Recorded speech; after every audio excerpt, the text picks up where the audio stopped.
What's up, everybody? Welcome to a brand new episode of Part of the Problem. I am Dave Smith. I am rolling solo for this episode. I am about, as soon as we're done here, I'm going to head over to the Soho Forum in New York City and meet Robbie the Fire Bernstein and doing my big immigration debate over there. So if you guys are listening to this, there will be a live stream of the debate tonight. I'm not sure. You know, in the past, Gene puts them up on the line a few days afterwards. So I'm not sure if it'll be up by the time you're listening to this, if you want to go check it out. If you're listening live, because you're a subscriber over at partoftheproblem.com, first of all, thank you very much for subscribing. And yeah, it should be available to watch live later on today. And then the debate will be up on YouTube at some point. Not sure exactly when. I'll find out more of that information and I'll post about it on Twitter. Anyway, looking forward very much to doing that. I have not been to one of the Soho Forum debates. Oof, man, I don't remember the last one I went to. I was unable to make when Scott Horton debated Bill Kristol. I was unable to make that because it was I think it was like the day after my son was born or something like that. And you know, I thought about telling my wife, like, hey, honey, you're on your own. I got to go catch a debate with Scott Horton. But, you know, in life, there are competing values. There are, you know, watching a debate with Scott Horton, maintaining your marriage. They're all, I'm not saying one is better than the other, but I made the decision I made and I can't change the past. I think the last time I went might have been the last time Gene Epstein was doing one of his socialist debates. I'm not sure. Anyway, I'm really, really looking forward to going back there because, first of all, I love Gene Epstein. I love his whole team. And it's just always like a great group of people. So really, really looking forward to seeing some of you guys out there tonight. And I'll be hanging out. I'll be at the after party afterward. If any of you guys are coming out, come say hi. Okay. So for today's show, I did think it would be necessary and good to respond to what was really, truly, to me, really an incredible spectacle. I'm talking about my old friend, Tim Dillon, being interviewed by CNN, which really, in so many ways, I just found this really interesting. Obviously, going into it, like, I'm pretty biased on this topic, and you know, I'm friends with Tim. I've been friends with him for years. Many of the people involved who they're talking about are good friends of mine. I am also involved in this comedians talking about politics on podcasts broader world. And anyway, I find all of this stuff to be very interesting, and it's also, I think, very consequential for the state of our society. Now, I don't know if any of you guys had this same reaction that I had, but when I first, like, by the way, I should say, to CNN's credit, they put the whole thing out, I believe, unedited. And, you know, Tim had talked about this about, what was it? A little less than a month ago, I guess. He was on Rogan and he was talking about how they wanted to put an edited version out. And he was kind of like being like, no, put the whole version out. It does seem like perhaps that influenced their decision making.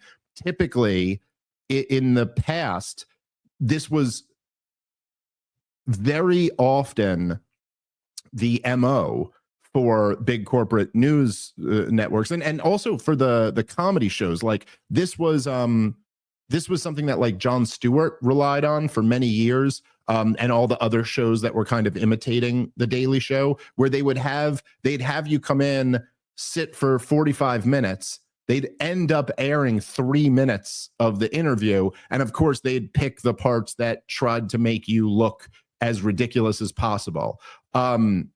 As I remember, they were really, really unfair about this in many ways. But of course, the corporate media would do the exact same thing. They have you sit for a long interview, you know what I mean? They'd try to ask you a bunch of gotcha questions. And then if there were any that you didn't give a really good answer to, they'd just play that part. And that is something that, you know, it's very interesting because this tactic, which was obviously always a tactic, but it was somewhat defensible in the old order, because you'd be like, well, I don't know, we only have so much airtime. We got commercials. The show is only an hour long. This is only a 10-minute segment of the show. There's 2 commercial breaks in it. So all we could play is like 2 3-minute chunks from this interview. These days, of course, there's really just absolutely zero excuse why you can't put the whole thing unedited on your YouTube page. And in this case, with something like CNN and someone as big as Tim Dillon, you put this on YouTube, you're going to get 5 times the viewership of it being on television. So like, there's literally no reason why you can't do that. And so to their credit, I guess they did it. Now, I noticed immediately when a couple of the clips came out, and I wonder if anyone else had this same experience, but I went right away. I was like, this chick who's interviewing Tim Dillon, I was like, where do I know her from? I was like, I know her from somewhere, but where have I seen her before? And then comes to find out, she was the one who made like the big Vice documentary about Charlottesville. And she went and like interviewed like Christopher Cantwell and Richard Spencer and some of the guys who were involved in Charlottesville. And I just thought that was so funny because it's like, I haven't seen anything of her since then. And then here she, like, this is her beat. It's like going and talking to the right-wing extremists or however they view it. Anyway, the interview was, I found it fascinating.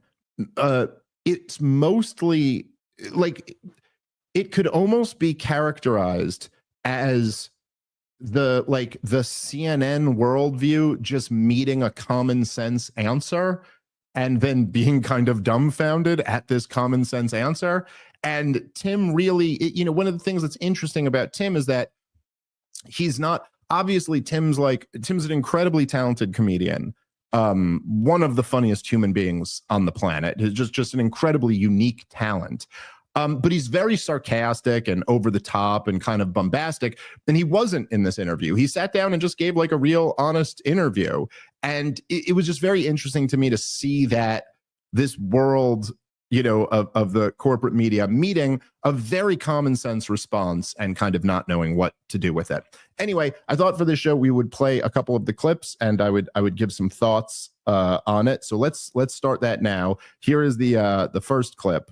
That I'm sure a lot of you have seen. It's been going super viral all over the internet. But I ask because, yeah, do you feel like you're part of a new establishment that's being created? I don't think I'm part of a new establishment. I think it would be pretty difficult to look at these podcasts. I know it's a popular thing right now, especially in certain media circles, to say that after running an incredibly unpopular candidate who was introduced very late in the race because an elderly man who could not be the president, who everyone told was functioning as the president for 4 years, decided to, this wind is wild, huh? Yeah. See? But this was a very specific circumstance in which Kamala Harris ran for the presidency. Yeah. She was somewhat unpopular and she was not a star in Democratic politics before this at all. And her communication strategy was pretty weak. I think most people have admitted that. So to hang this defeat all on a few podcasts and to say that they were the problem, I just don't buy the narrative. So I don't think I'm a new establishment. If you weigh, again, a few comedians with podcasts versus all of the people that supported Kamala Harris, Democrat donors, billionaires, big people. If the idea is that me and a few comedians have more power than multi-billionaires, huge media institutions, a whole political party apparatus, I just don't think most people are going to buy that. I think it seems like a great way to excuse running an unpopular candidate on a platform that American people weren't sold on. I think even beyond politics, though, even beyond the question of the election, like, again, I know that the liberal Joe Rogan conversation is so dominant and I think not nuanced enough, but there is power in a massive audience. There's absolutely power in a massive audience. But if you're saying that power is equal to the CIA or all of these other people that have been very critical of President Trump, right? Yeah. So the idea that the power that Theo Von has would be equal to the intelligence agencies or these massive legacy media institutions seems crazy. But you got way more audience than like when you're saying Yeah. we don't have power, we're not the CIA. Well, there's some gradations between that, and also I'm sure there's like. Well, just you use the word establishment. Yeah. I didn't say that we didn't have any power or that audiences weren't powerful. But when you use the term establishment, I think that that's more than just having an audience. That's having an institutional component that I don't think we have. But I think legacy media does. I think the government and the intelligence communities do. I think Hollywood certainly does. And I think all of those people, all of those power factions have worked together for a very, very, very long time. So to say that a few comedians with podcasts equal that seems crazy. I see why. Okay, I understand. That's the only thing I'm saying. Okay, so that ends with, she does say she sees what he means. Well, Jesus, do you? You see what he means? That the CIA might have slightly more power than Theo Vaughn? You do recognize that point is somewhat rooted in reality? Well, geez, I should hope so. I should hope that you would get that. And look, obviously, what's going on here to some degree, and I think in some senses intentionally, is that the two of them are kind of speaking past each other. Like, the thing that she's talking about, because like the term the establishment is somewhat vague. Like if you're going to say like, okay, there's this group of podcasts, very big podcasts that JD Vance and Donald Trump did, and they ended up winning the election. And so, hey, are these podcasters the new establishment? Well, Tim is making the very legitimate point that typically when people use the word establishment, what they're referring to is the people who control the power. And, it's not, again, he doesn't say there's no power in having a large audience, but, there's other types of real hard power that say people who control militaries and police departments and taxation policy and, control the money printers and control the public education and control the higher education and control, there's a lot of power in that is a whole different form of power than anything that, Tom Segura has. You know what I mean? Like it's just a different level of power and control. And so let's be very precise here. Like, what are we talking about? Again, I think this is an interesting, I wish almost they had drilled down a little bit more on this, because I think it's like, yes, that's it. Look, if you're talking about in terms of controlling policy, well, Theo Vaughn, right? He just went super viral for this really amazing clip of his podcast where he's like being very real and just being touched by the fact that, as he says, we're living through a genocide in our lives, that we're funding and arming, and we're just watching this happen. It's goddamn heartbreaking. Now, it seems to me if someone had power, then they'd probably try to stop us from funding and arming a genocide. But obviously, as we all know, Theo Vaughn is powerless to do anything about that other than to talk about it on his podcast. So nobody here is really arguing that Joe Rogan has taken control of, the central bank or the Central Intelligence Agency or the Senate or the House or the Supreme Court or the presidency or anything like that. So specifically what they mean is that you had the power to help someone win an election. You understand? Like that's a very different power than actually controlling a system. But there is some argument to that, I think, but why is it? Why do they have that power? And the reason is because the people stopped believing your bullshit. That's the story of what happened here. Now, the reason for that is actually very, very simple. And it is unbelievable that almost no one in the corporate legacy media world seems to be capable of grappling with this most simple point. And the most simple point is simply that news, okay, the world of news, the commodity that you're trading in is your trustworthiness. I mean, that's the whole idea of news, is that I'm going to report to you information.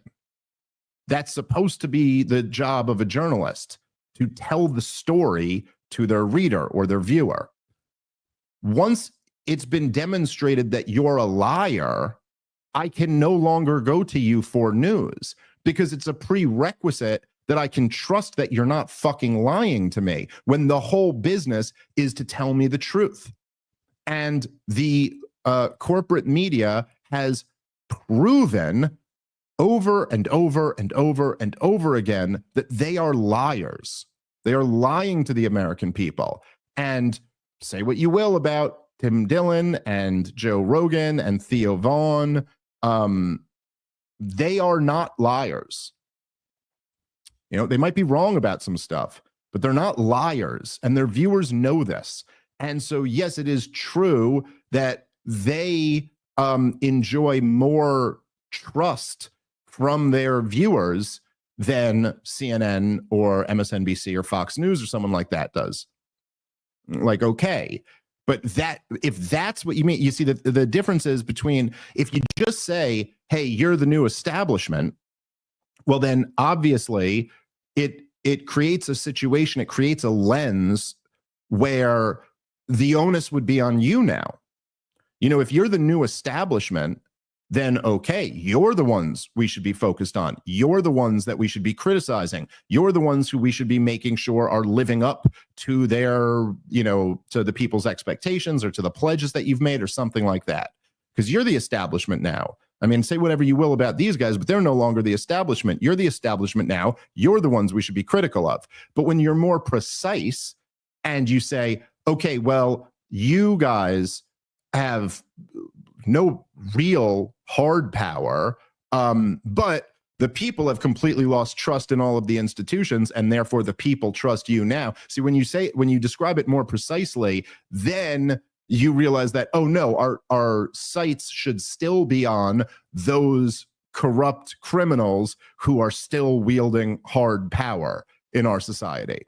All right, guys, let's take a moment and thank our sponsor for today's show. Brand new sponsor I'm thrilled to have on board, and that is Quince. If you want to dress like an adult and still have a little bit of walking around money, you got to check out Quince. They have all the things you actually want to wear this spring, like organic cotton silk polos, European linen beach shorts, and pants that work for everything from backyard hangs to nice dinners. And the best part is that everything is priced 50 to 80% less than what you'd find from similar brands. You'll be looking great and saving tons. This is a great clothing company. They make really nice stuff, so definitely check them out. They just sent me this beautiful hoodie. It's awesome. I literally just wore it for the first time ever. Super comfortable, looks great.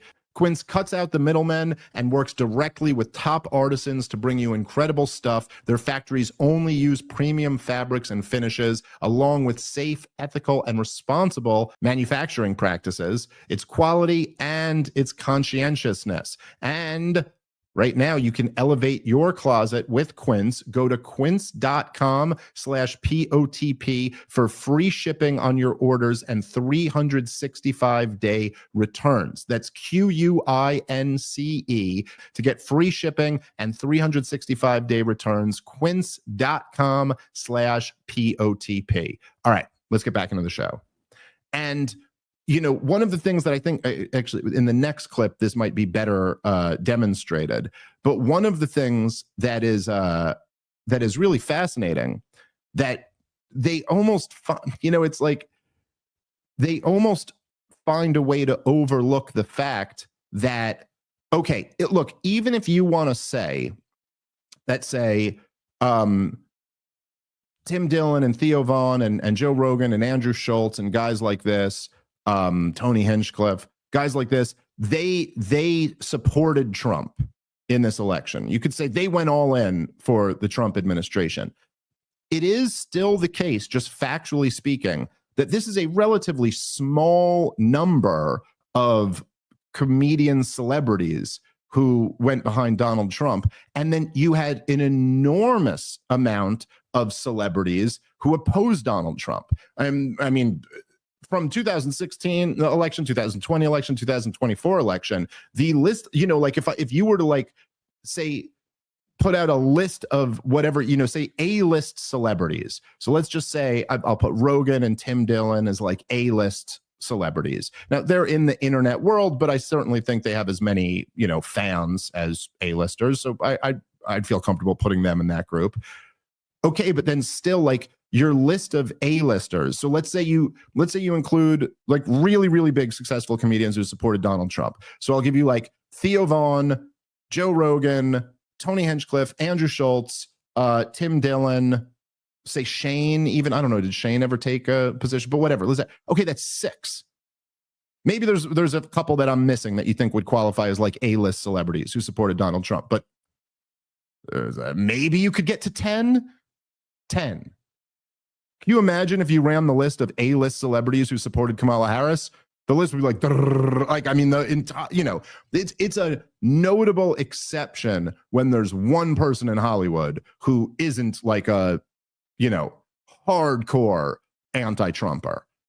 And so again, no one from CNN is sitting here and going like, well, hey, Taylor Swift, the person who just finished the biggest music tour in music history, went all in for Kamala Harris. Robert De Niro, like iconic people who were all anti-Trump. Okay, the complaint here is that, yeah, but what they did didn't work. What they did didn't work. People tuned them out and stopped listening to them. So it's not like the issue here isn't who is the establishment or who isn't the establishment. It's like, it's more something like who hasn't completely destroyed their own credibility. I think that's much more, that's a much more realistic lens to look at this through to actually understand what's going on. Here, let's go to the next clip, because this one is pretty interesting. Again, I can name you very successful left-wing or left of center comics who are playing in theaters and arenas and have movies out. And then I can name you some which apparently now there's 5 podcasters that dominate the whole world. This is a crazy thing. No, but this is every article that's been written since the election. I understand that 5 guys now are the only people in comedy who make money or have audiences. It's the craziest narrative ever. And it came off the heels of running one of the most unpopular candidates with a platform that the American people largely rejected. They largely rejected this platform, and they rejected it in 2016. And then everybody got together and said, it's actually these 5 guys who had podcasts. They're the most powerful people in the world. They're the new establishment, and they're the reason for this electoral defeat, not our unpopular policies and our candidate who ran on a platform of joy. Again, so there's, again, it's, so there's, I think Tim almost in a way here, I mean, he's right about what he's saying, but he could make the point, even further. And it's like, it's not just that they ran, an unpopular candidate. I mean, obviously, like that's a huge component of this here.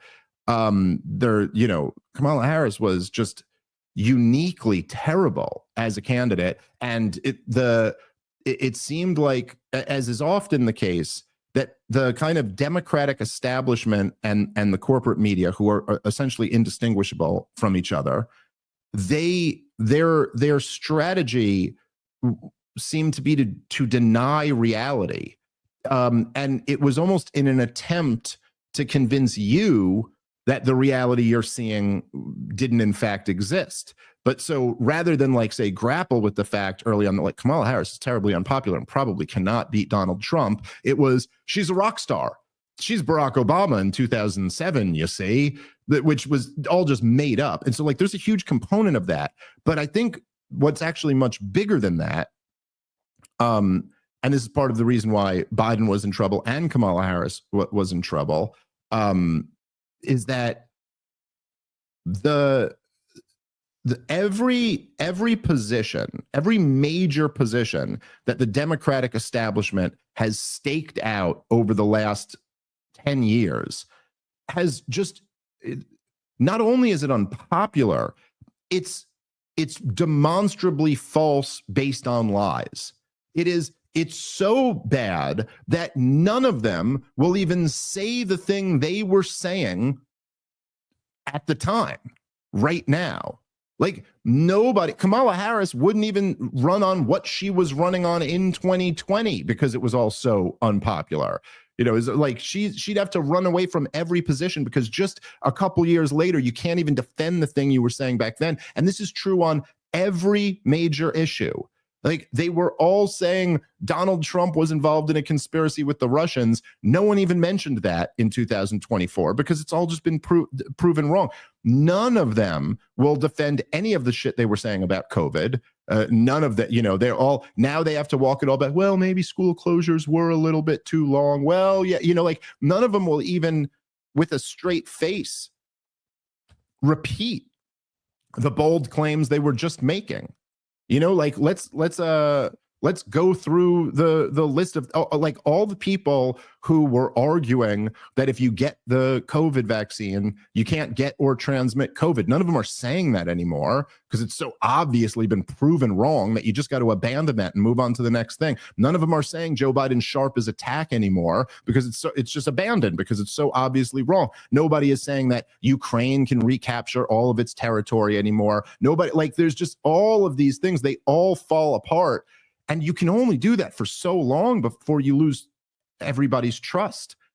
At a different point in the interview, she was she grills him on that, like, are there left-wing comedians? And it's like, dude, there's so many goddamn left-wing comedians. It's insane that the question ever gets asked.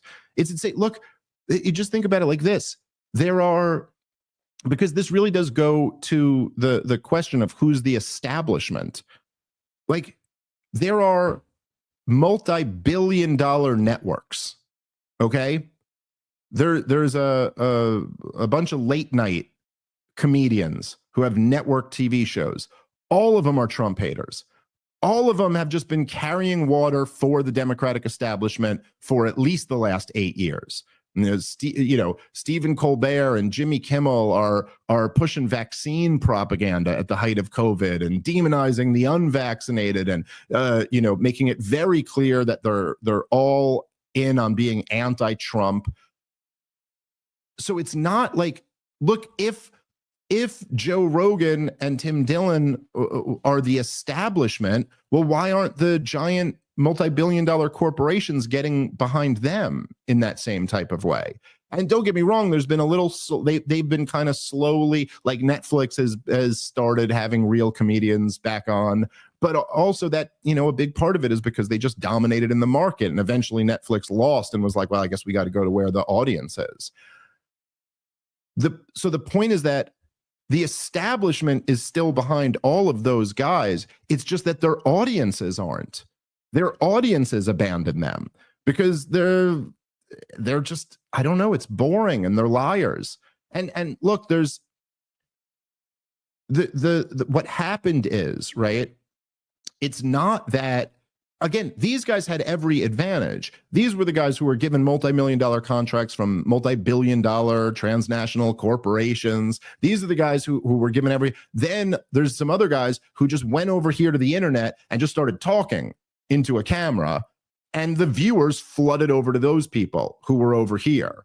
Now, I don't think that makes them the establishment. I think because, again, if you phrase it this way, it's pretty anti-democratic when you think about it, because you're almost like arguing that there's a problem with the people having another option of who to go listen to. Look, a lot of what it comes down to, and I think the reason why, because like I think almost if you're trying to be as charitable as possible, you could say like that this girl, the thing she's touching on is that, okay, yeah, it's true that, like, Sarah Silverman or I don't know, any comedian who's been in movies over the last, it's true that whatever, Sarah Silverman or what's his name? Who am I thinking of? The Seth Rogen, right? Okay, so like, yeah, those guys all hate Donald Trump, but no one's really, it's not really resonating with anyone. Like, they don't really have juice like that. Like they might be famous Hollywood people, but they don't have like the same type of like energy behind them that Rogan or Theo Vaughn or one of these guys has. And like there is some truth to that. But again, it's not because the establishment is behind the other guys and not behind them. It's quite demonstrably obviously the case that it's the opposite. The establishment is still totally behind those guys. I mean, the establishment tried to cancel Joe Rogan and, you know, they failed, but they tried. So what's really happening is, you might ask yourself, it's like, why is it that all of the Never Trump liberal comedians lost all of their street cred? Why is it that like they don't connect to their audience like that? And even in some examples where maybe they do connect to their audience, like the audience might still think their last movie was funny or something like that, they're not interested in their political endorsements. They're not interested in like the ideas that these people believe in. Much like, look, Taylor Swift, I think, was a great example of that. I mean, look, this chick had the most successful tour in the history of tours, endorsed Kamala Harris, and it did nothing to move the needle, because I think even her own audience, which still might really love Taylor Swift, just kind of tuned that out. They're like, yeah, whatever. We're not really looking for your political advice. Thanks. All right, guys, let's take a moment and thank our sponsor for today's show, which is Blackout Coffee. As you guys know, you've probably known for many years, I am a coffee enthusiast, a bit of a coffee snob. You got to check out Blackout Coffee. This stuff is absolutely delicious. It's roasted right here in the United States of America, and it's made by people who believe in liberty, believe in the Constitution, and personal responsibility. They do all of the roasting, packing, and shipping in-house. There's no middlemen and no compromises. And they have over 25,000 five-star reviews for a reason, because it's really excellent coffee. I have personally been drinking the cold brew nonstop. It's excellent. Love this stuff. Highly recommend it. Go check it out for yourself. blackoutcoffee.com/problem. That is the website. Go there right now and make sure to use the promo code problem. You will get 20% off your first order. Again, blackoutcoffee.com/problem, promo code problem for 20% off your first order. All right, let's get back into the show. Now, why is that? Now, specifically in the conversation with comedians, I think that like my feeling on it is that I think comedians are kind of like they're expected to be gangsters in some sense. Now, comedians are expected to say the hilarious thing even when it offends people. They're kind of expected to not they're expected to not bow down when pressure's put on them. And I think there's almost no way you could there's no way that you could maintain the respect of your audience after something like that. And what we saw over between several different things, but it was the rise of wokeism, it was Donald Trump getting elected, and it was COVID. And then there were other little stories after that kind of all fell in line, but something in those years happened where it exposed the level of cowardice that a lot of these comedians had. And a lot of it is because, you know, a lot of people wanted to be successful more than they really believed in what they were saying. That's always been, it's like a fatal flaw in human beings in general. You know, like you could have a really great politician, say, and I don't mean like a skilled politician. I mean like a really good person who wanted to get into politics, and maybe they have some issues that they really believe in, but maybe they want to be president more than they believe in those issues. Like their major motivation is like, I want to have this power. And we all know that's going to ruin that person, because at some point your principles and the desire for power are going to come into conflict. And if you desire the value for power more, you're going to end up compromising your principles in order to get that. Same thing with a lot of comedians. A lot of them cared more about being famous, more about being successful than about the craft. And when that happens, if those things come into conflict, you're going to take the easy path. We saw this a ton. I mean, there was so much that needed to be mocked and made fun of in wokeism that so many comedians just refused to touch. Even as the most ridiculous thing is happening all around you, you refuse to make fun of it because you just don't want to get in trouble. And then when Trump got elected, it was like they just a lot of them just developed what's known as Trump derangement syndrome. A lot of them like kind of shut down the funny aspect of what they were doing because they just wanted to fall in line and send the message to everyone that they're like a good little soldier. And then, of course, through COVID, they just like completely disgraced themselves. And to the point that when Jon Stewart went on Stephen Colbert's show and made the most obvious joke, don't get me wrong, it was hilarious, but it was the most obvious joke about how this thing clearly came from the lab. At the time, you can see how uncomfortable Stephen Colbert is. And he's trying to talk over him. And at the time, it did really feel like a dangerous thing. Like you were like, yo, is he really saying this? I mean, you'll get kicked off YouTube for saying this, but Jon Stewart's saying it on TV right now. Okay, but think about that. That was only a couple years ago. And now everyone knows he was right. And the expectation is that we're supposed to forget that Stephen Colbert was such a bitch through all of that time. We're supposed to forget that, you know, it's like you just don't, that's just not going to happen. And look, even someone like Jon Stewart, at least when compared to those other ones, still has more street credit than any of those guys do. Because, you know, on some level, you got to go, he kind of is a real one. He kind of is a real one. You know, Bill Maher also still maintained some degree of street cred because at least he didn't become a total bitch throughout all these years. At least he'd still say a thing or two against the mob. By the way, Jon Stewart and Bill Maher, who are still, you know, I don't know what the ratings on the Daily Show are these days. But I have seen, I think like some of his video clips are still doing great numbers online. Bill Maher still has good ratings on his show and is still a relevant show.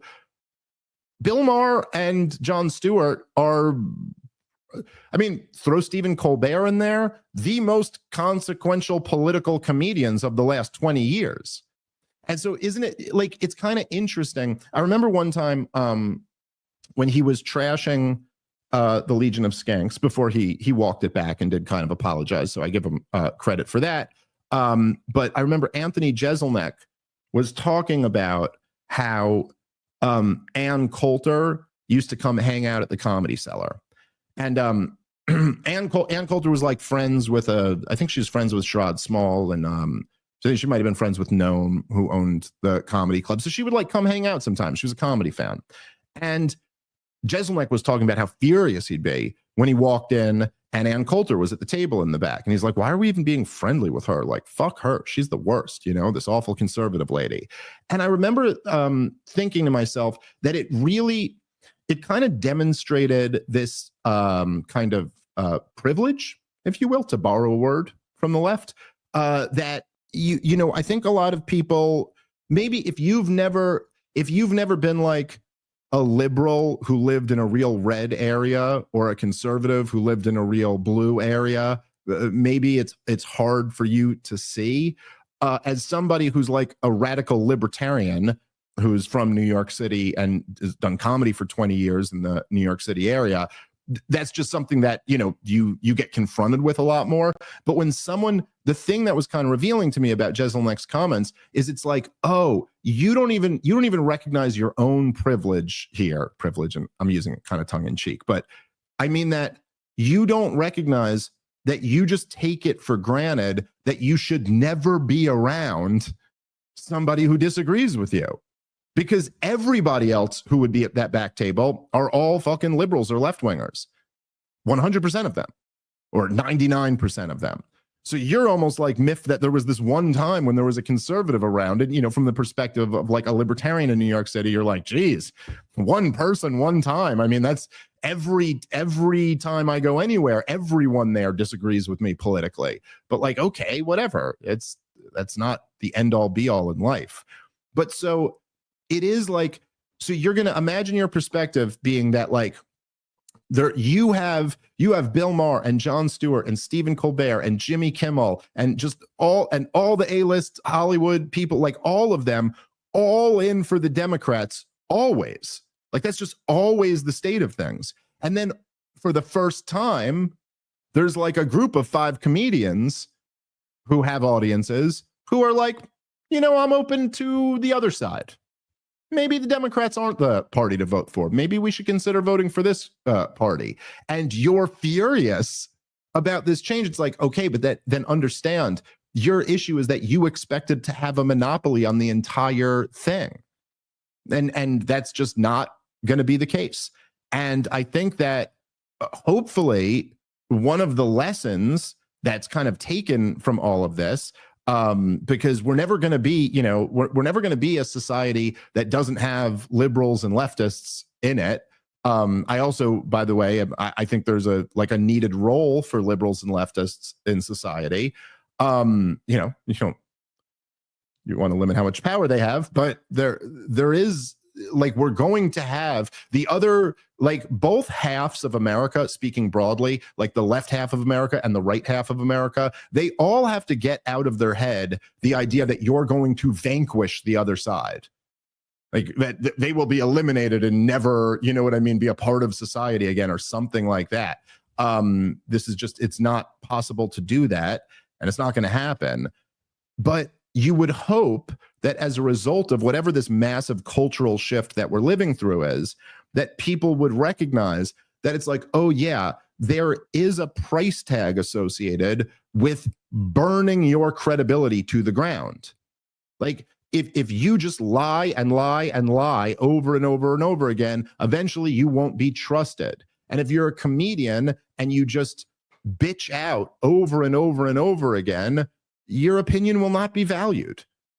Because that's kind of that's an expectation that people have from comedians. And I think rightfully so, that if you're saying something, if you're mocking the absurdities of the powerful, you're not going to bite your tongue just because you're worried it might make you look bad.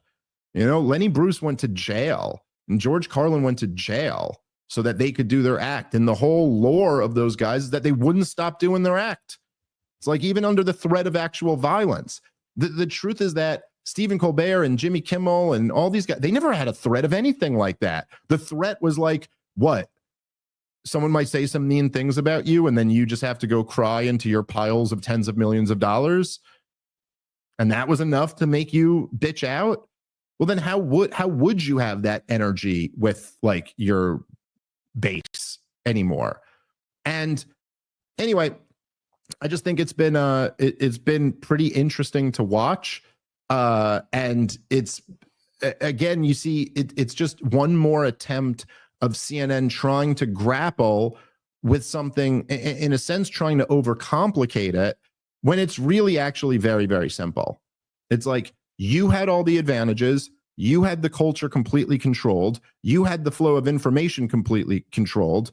There was a mix of 2 things that happened, 2 fairly straightforward, simple things. Number one, the technology evolved to the point where there was a much lower barrier of entry. People could get in to, if you got probably a few $100, you could put together a little studio. Certainly for a few $1,000s, you can. You could put your stuff out there in a way where you didn't need networks, you didn't need billion-dollar corporations behind you. And then number 2 was that with all of that control and dominance, you squandered your entire reputation, and trust in you evaporated, and people were looking for somewhere else to go, and they found it. That's pretty much the story. And that is very different than becoming the new establishment. It's more like becoming the new voice of the people, something much closer to that. Okay, let's for the rest of the show here, I guess I got a little bit of time left, but let me, I was thinking, I alluded to this on the last podcast, and then after the show, I was like, I probably should actually play this clip on the show, because it is worth responding to. So let's play this clip. This is, of course, what I was referring to as it was Michael Knowles over at the Daily Wire. I find it very interesting that it seems there seems to be such a split between and I mean this on the right, amongst Trump supporters, amongst Trump's base, there is this huge split over foreign policy. And part of it is generational. The younger generation is really just less supportive of Israel, less supportive of war in general, whereas the older Republican voters are still more typically the way they traditionally were. But I do find this to be a very interesting kind of dynamic where you've got guys who are at the Daily Wire, particularly Matt Walsh and Michael Knowles, who essentially, they're putting themselves in the America First flag, kind of in the non-interventionist camp. They still, of course, cannot be critical of Israel because they work at the Daily Wire, and the Daily Wire is owned by people whose highest priority is Israel. And so they're kind of stuck in this weird position, but they realize that they have to find a way to play to the younger audience who just is completely opposed to all of this stuff. Now, look, I don't want to get this wrong. I don't want to be misleading here, because it's not as if I don't think it's like 80% of the Republican voters are critical of the wars and critical of Israel, or at least our support of Israel. I don't know exactly what the percentage split is. I know there has been a lot of interesting polling on this, where it's very clear that the younger generation is really moving away from believing that the U.S. should be funding and arming Israel. But there's no question that there's a big split, and there is one side is backed by the establishment, and the other side is the dissident group. Right? The establishment, there's no question about that, wants to continue the war machine, and wants to continue, funding and arming Israel's destruction of Gaza, and then helping them in their next steps as well. Anyway, this was the clip that I was referring to on yesterday's show. So let's play it, and we'll respond a little bit. I have yet to hear anyone make a persuasive argument that the state of Israel is not justified in going to war against Gaza, and even in continuing the war against Gaza. I sort of wish they wouldn't, because I care about this more from the American national interest, and the longer this war goes on, the more volatility is created, and the greater the risk of the United States being dragged into a war. So from the American perspective, I would kind of like the war to wrap up. But from the Israeli perspective, can someone please explain to me how the war is not justified? Let's pause it already. So, okay. So Michael Knowles, this is what I thought was so interesting about this. So he's going to start by saying, I have not heard anybody make a compelling argument for why Israel was not justified in going to war with Gaza. Now, obviously, I disagree with that. We can get into that in a second, and I think I've made some pretty compelling arguments about that. I will try my best to do that again. But I did think this was the most fascinating moment, where then even he has to admit that, look, from the American perspective, obviously this isn't good for us. We'd like this war to be wrapped up today, right? As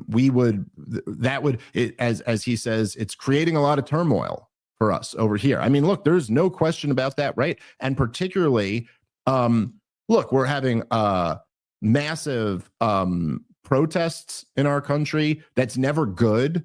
I think particularly from the conservative point of view, when you value order and stability. Now, again, just to be clear, I'm not saying that it's never a good thing to protest. I'm saying it's never a good thing to even have to protest. Like, everybody should agree with that. You're better off if there's not even an issue that a huge portion of your population thinks is so goddamn awful that we got to get out on the streets and start agitating and creating problems. Obviously, everybody should agree it would be better to not have those issues.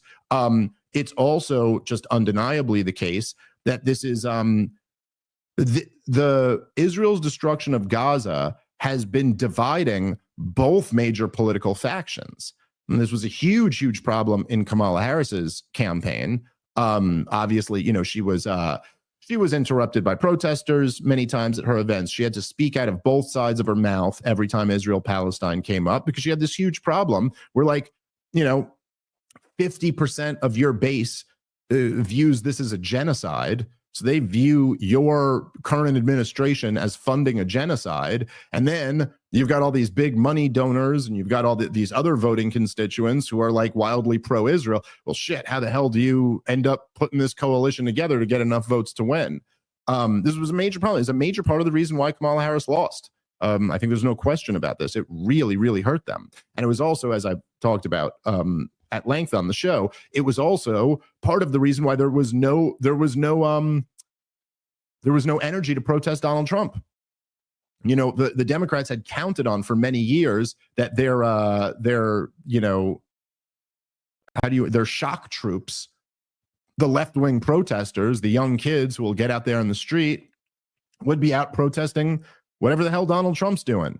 Now, the problem was they spent the whole year of 2024 protesting what Joe Biden was doing. This was very bad for the Democrats. It was a big problem for them. It's also a major problem for Donald Trump. And look, the last thing you want when you get into a situation where you have the greatest political comeback in the history of the United States of America, you come back into power, Donald Trump wins every swing state and the popular vote. You've got the House, the Senate, and the Supreme Court. The last thing you want is some major issue that your base is divided on. It's so objectively speaking, as is acknowledged here by Michael Knowles in the tape, this is just bad. This is bad for America. Okay, and then that's to speak nothing of the risk of us getting dragged into a wider war, which is, of course, a very real threat. All right, guys, let's take a moment and thank our sponsor for today's show, which is Sheath Underwear. Love these guys. I've been telling you about Sheath Underwear for many years at this point because I truly love them. They are the only pair of boxer briefs that I own, the only pair of underwear that I wear, the best pair of boxer briefs I've ever put on my body, Sheath Underwear. Go check them out. Get one pair. Get one pair, you're going to be like me. Now, I remember when they first came on as a sponsor, they sent me a couple pairs. I tried them on. I was like, wow, these are really nice. And then I just threw out all my other boxer briefs and just got those because why would I not always have those on my body? And I will tell you something. I swear to God, this is true. I still have those first two pairs that Sheath sent me, and they still feel just as good as they did 5 years ago or whatever it was. It's been many years since they came on. They're old at this point, still feel as good as new. So go check them out for yourself. Sheathunderwear.com. Promo code PROBLEM for 20% off your order. They ship anywhere in the world. One more time, sheathunderwear.com, promo code PROBLEM for 20% off. All right, let's get back on the show. Okay. So he says, okay, from the American perspective, I want this to end very quickly. But from the Israeli perspective, I don't see how they're not justified in fighting this war. So before even getting into that, isn't the admission here just so profound?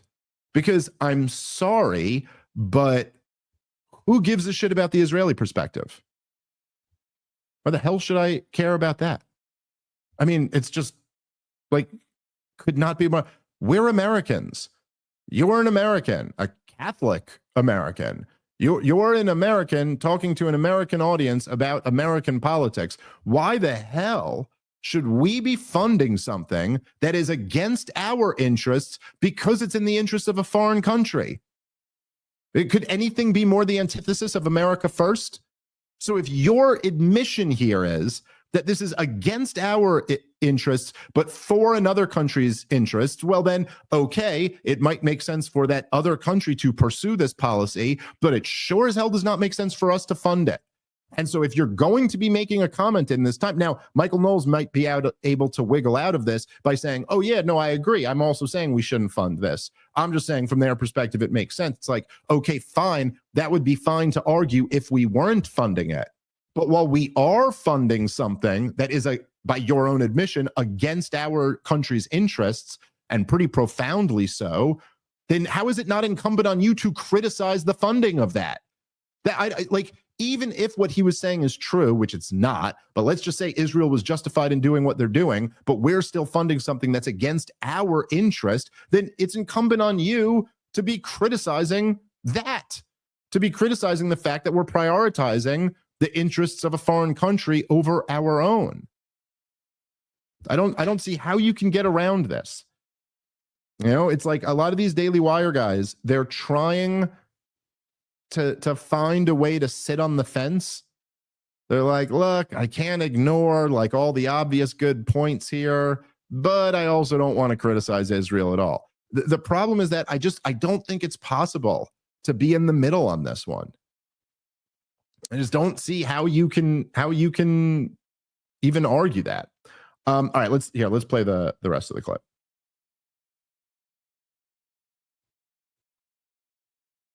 The Gaza invaded on October 7th and killed a bunch of people and took hostages.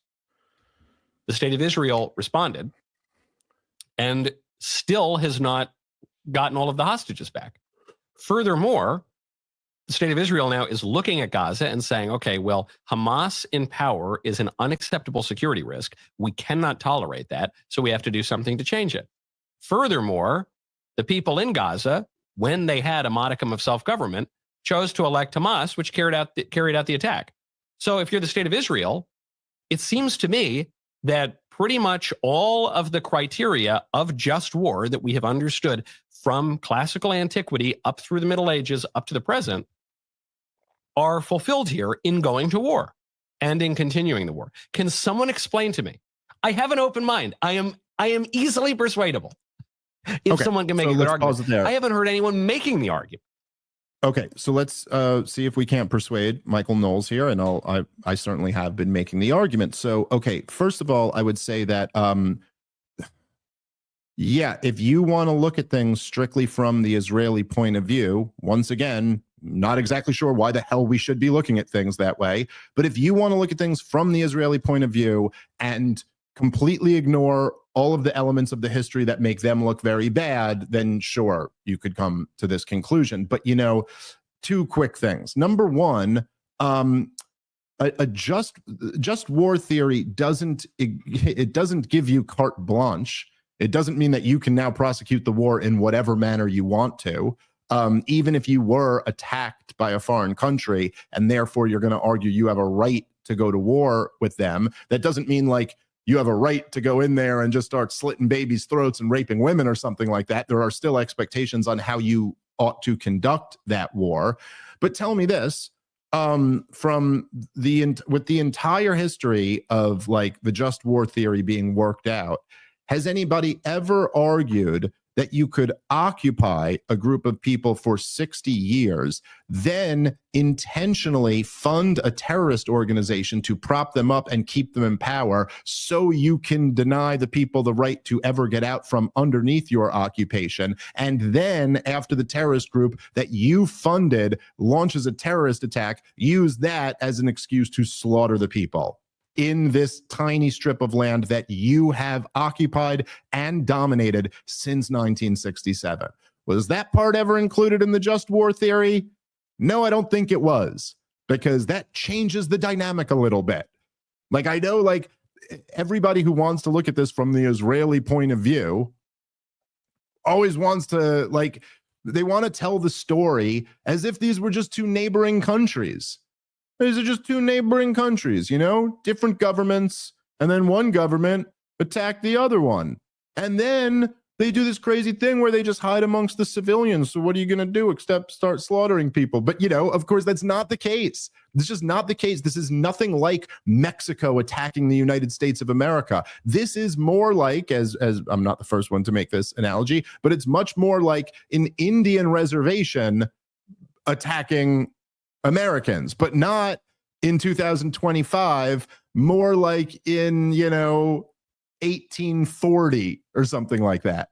Okay. And now this isn't, say, like the way we, you know, think of Native Americans in this country, right?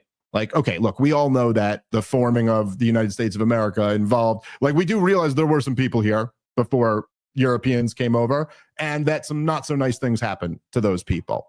Okay. And we know that, like, with every, you know, like, expansion of the United States westward, that was kind of an issue that we kept dealing with, right? There were people there, and those people aren't really there anymore. Okay.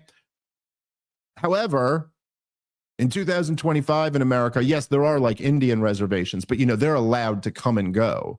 Yes, there are Native Americans, but they also have citizenship in the United States of America.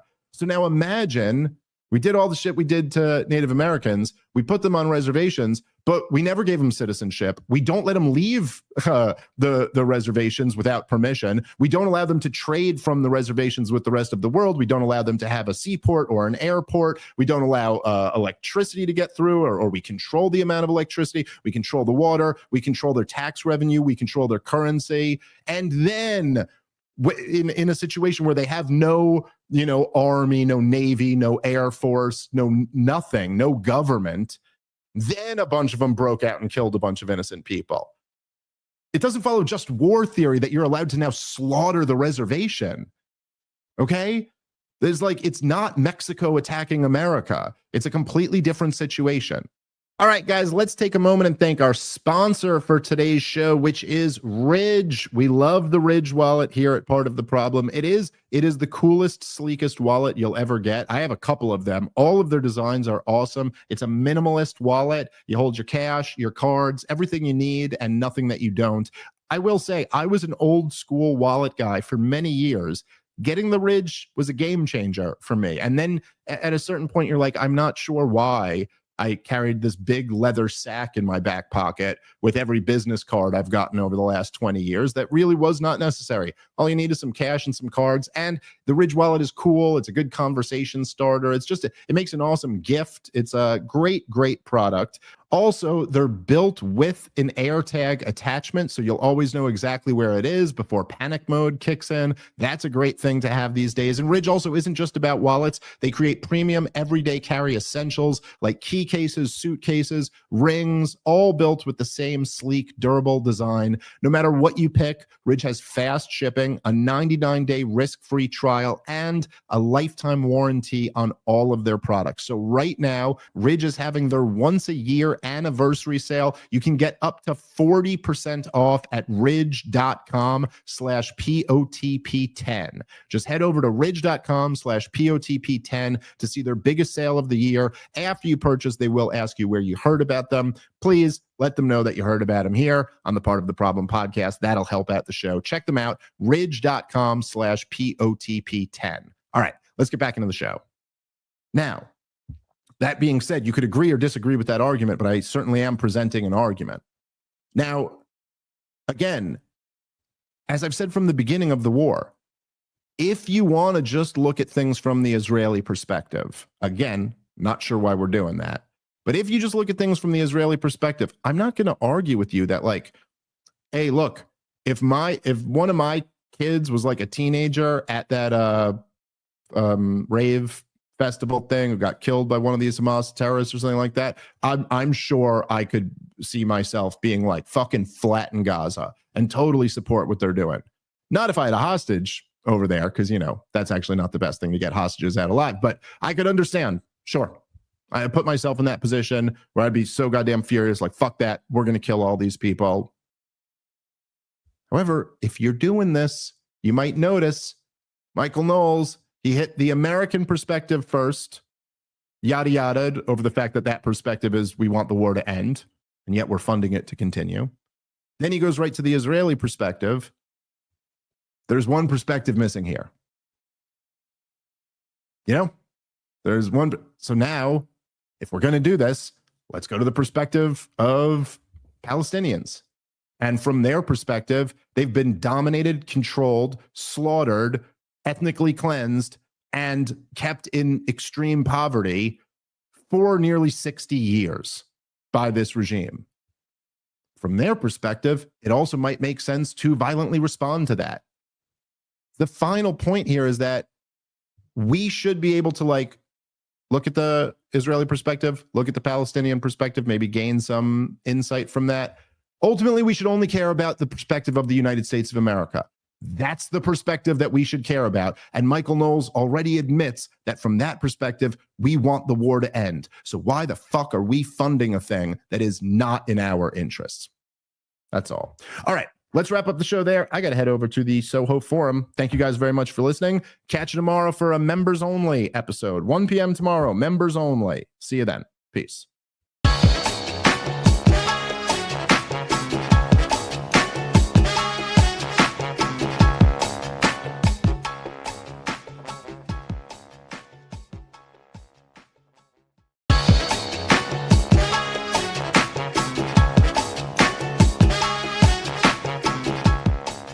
What's up? What's up, everybody? Welcome to a brand new episode of Part of the Problem. I am Dave Smith. He is Robbie the Fire Bernstein. How you feeling today, brother? Glad to be home. It's the calm before the porch, my friend. The calm before the porch. Well, at least your airport of choice is not the meltdown of the civilized world right now, like mine is. I have to book. I was literally going through flights, and they're like, it's like I'm flying again in like a week. And they're like, it's going to be bad for another week. I'm like, okay, so then I can't fly out of Newark. And then now I got to book flights for our next trip after that. And I'm like, do I take government people at their word that it'll be fixed in a week?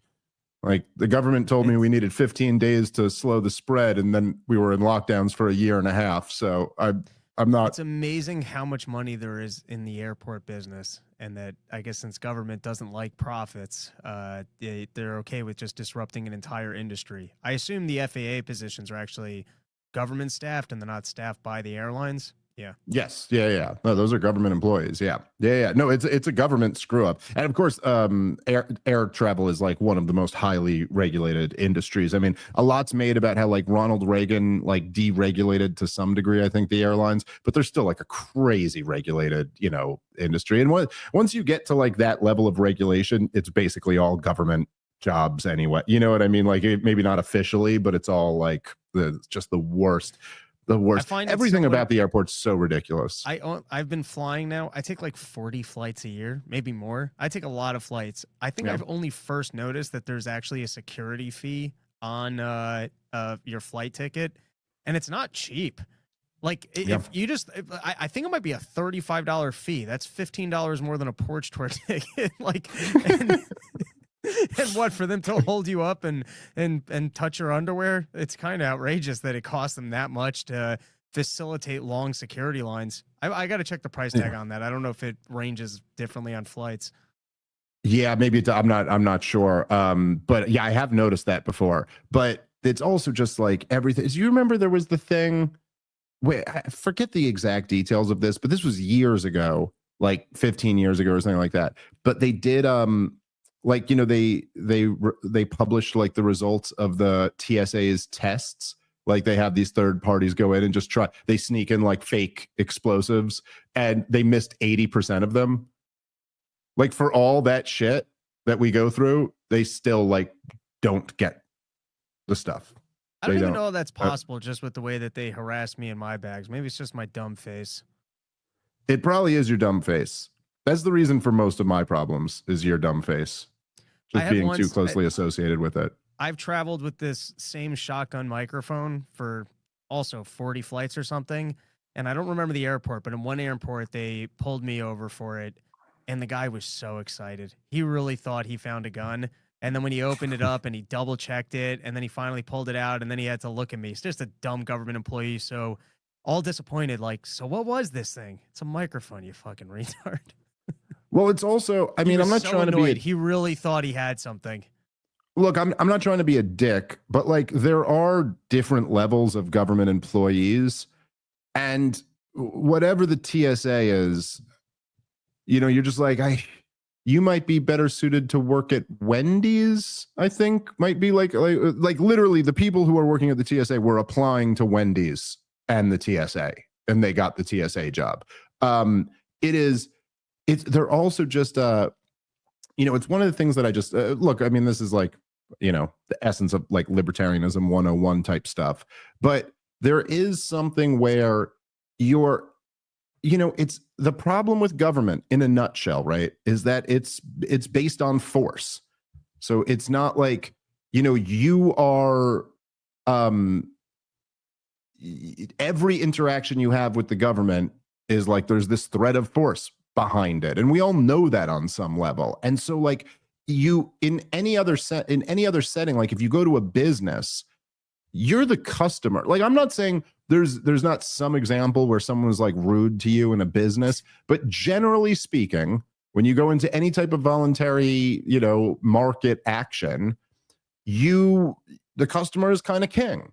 People are nice to you. They'll try to help you find something. They're trying to get your business. That's the whole model here, is that we want you to shop with us. Whenever it comes to something like that, it's like, you're essentially the boss, when you walk into a store.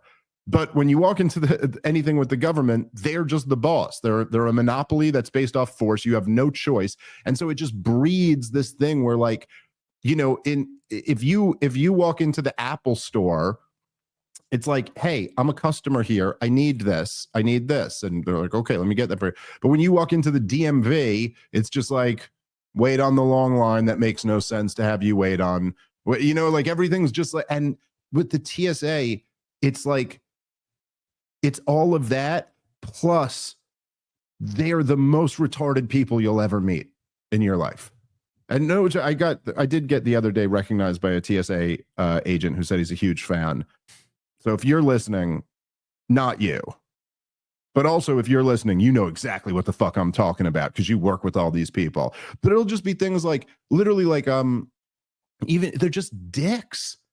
They're fucking, oh my God, dude. I mean, like, I got into a thing with the TSA, which literally almost went bad because like they're a dick to me all the time, but like I fly all the time and I'm just trying to keep it moving. But I was flying with my wife and one of them was real snappy to her.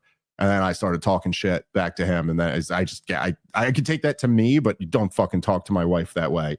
And I said some pretty mean things. Well, I always like it when sometimes they have the energy like they're about to miss a flight. And it's like, relax. You can process this slower. You don't have to yell at us. We're not checking into prison. It's not that big of a deal. It's not your problem if someone misses a flight. Relax. Yeah, well, they'll be rude to you when you ask the most reasonable question. Oh, yeah, because what's funny? I'm in every airport, and they all operate differently. So sometimes I literally walk up to the thing. I'm like, hey, is laptop coming out of the bag? And they're like, why would you ask me that? Not going out of the keep it in the bag. Everything goes on the. You're like, relax. I was just asking the question. You're one airport. There's 100 of these across the country. They all have a different policy. Well, also, I've had that happen when it's the same airport with a different policy. Yeah. I've literally had that happen where I'm like, we got to take laptops out. And they're like, no, what are you? And I go, oh, okay. Well, we did 2 weeks ago right here. So it's a pretty reasonable thing for me to ask. But yeah, anyway, I'm just literally getting myself angry thinking about that TSA person being rude to my wife. Oh, I was pretty vicious in response to him though. I said mean things. Anyway, okay, let's get into some stuff that's not just us bitching about flying. By the way, the reason we fly is to come see you good people, and we will be I got a busy month coming up. I guess I'm always kind of busy these days, but we should let everybody know. Well, first of all, I'm doing another big podcast that I think you guys will be excited about in a few days here. So that should be out soon. And then the next one we got together is Appleton, Wisconsin. Very excited to do that. Salt Lake City, Denver, Cleveland, Providence, Tacoma, Spokane, a whole bunch of dates coming up. ComicDaveSmith.com for those ticket links. And then also, I haven't mentioned it in a while. It's sold out, so you can't come. But I think, I got to check. I don't know if it'll be live streamed or not. But I'm debating at the Soho Forum. That is my next debate. It's going to be an Oxford style debate on how libertarians ought to feel about immigration. I have been. It's coming up in a few weeks here. It's May 20 something. And it just was like occurring to me today that I was like, I should probably start thinking about that. Should probably put my argument together here.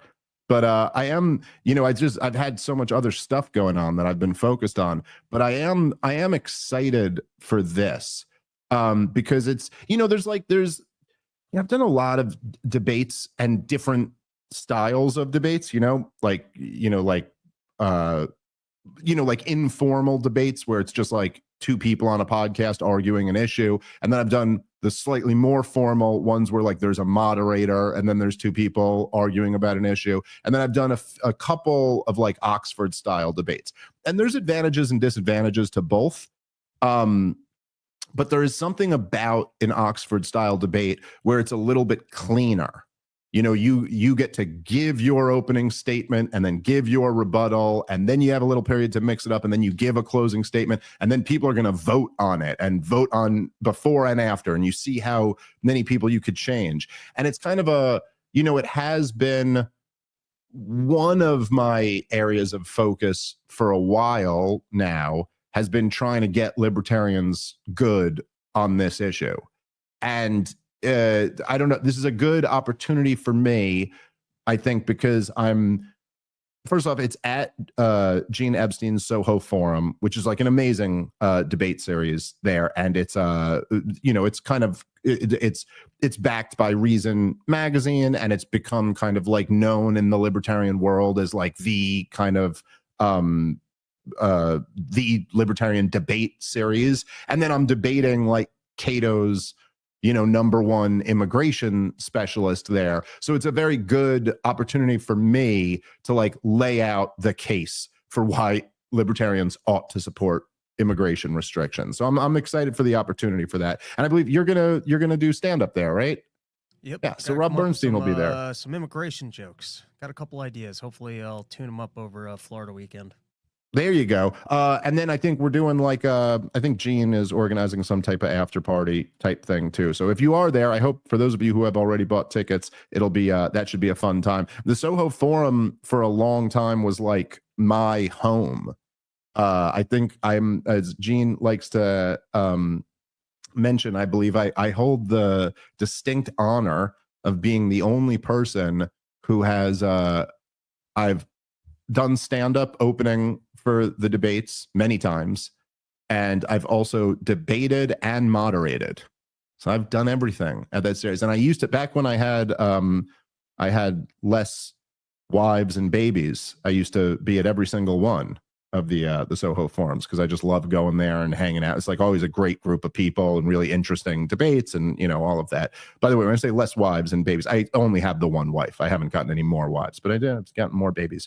But anyway, so it's kind of like a homecoming type thing, and then I get to kind of lay out my case for why open borders are insane and libertarians should oppose them. So I'm very much looking forward to that. And at some point, I'll start thinking about what I'm going to say. It'll be good by the time I get there. Don't you worry. Okay. Anyway, let's jump into this. This was a topic that I found kind of interesting, and for a couple of reasons. It hits on obviously the war in Ukraine, which is something we've spent a lot of time talking about over the years, and it also kind of hit on a major theme that I've been talking and tweeting a lot about. So let's play this clip. This is from yesterday. Donald Trump was taking questions at the White House, and I thought actually one of the better questions that I have heard asked of Donald Trump since he's been back in the White House was asked of him. So let's play that clip. 2.5 years ago, the Nord Stream pipeline blew up. Yeah. And despite what people like John Brennan and all the talks said, you were one person who said Russia probably did not blow up its own pipeline. Yeah, if you can believe, they said Russia blew it up. Yeah. And so I'm wondering now that you're president, if you would consider launching a formal investigation into what happened there and who actually did blow it up.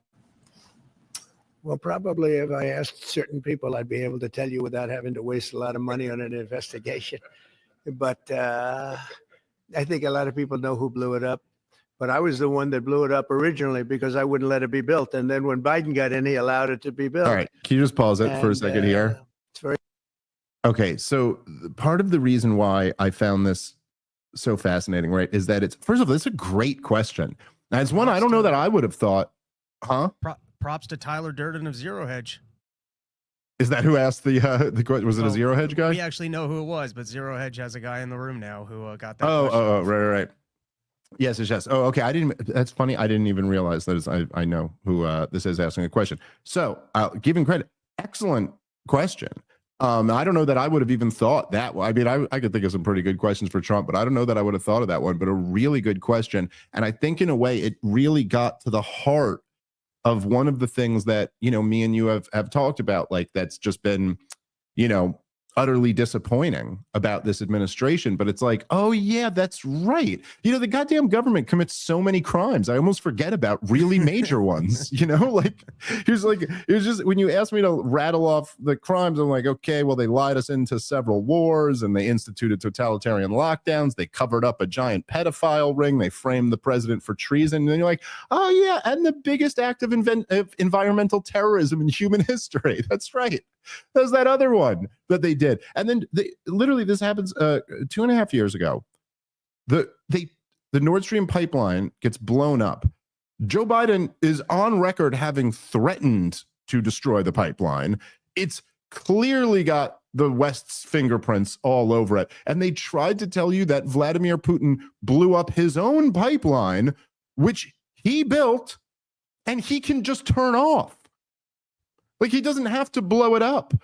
Blowing it up, just all it does is not give him the option to turn it back on. And so this question is asked. And then, look, I mean, what do you get from Donald Trump here?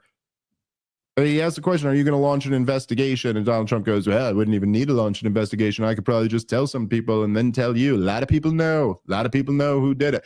Translation, no, there won't be an investigation. Donald Trump, like, what is this? A lot of people know. I could just ask them and then tell them. It's, yeah, could you do that?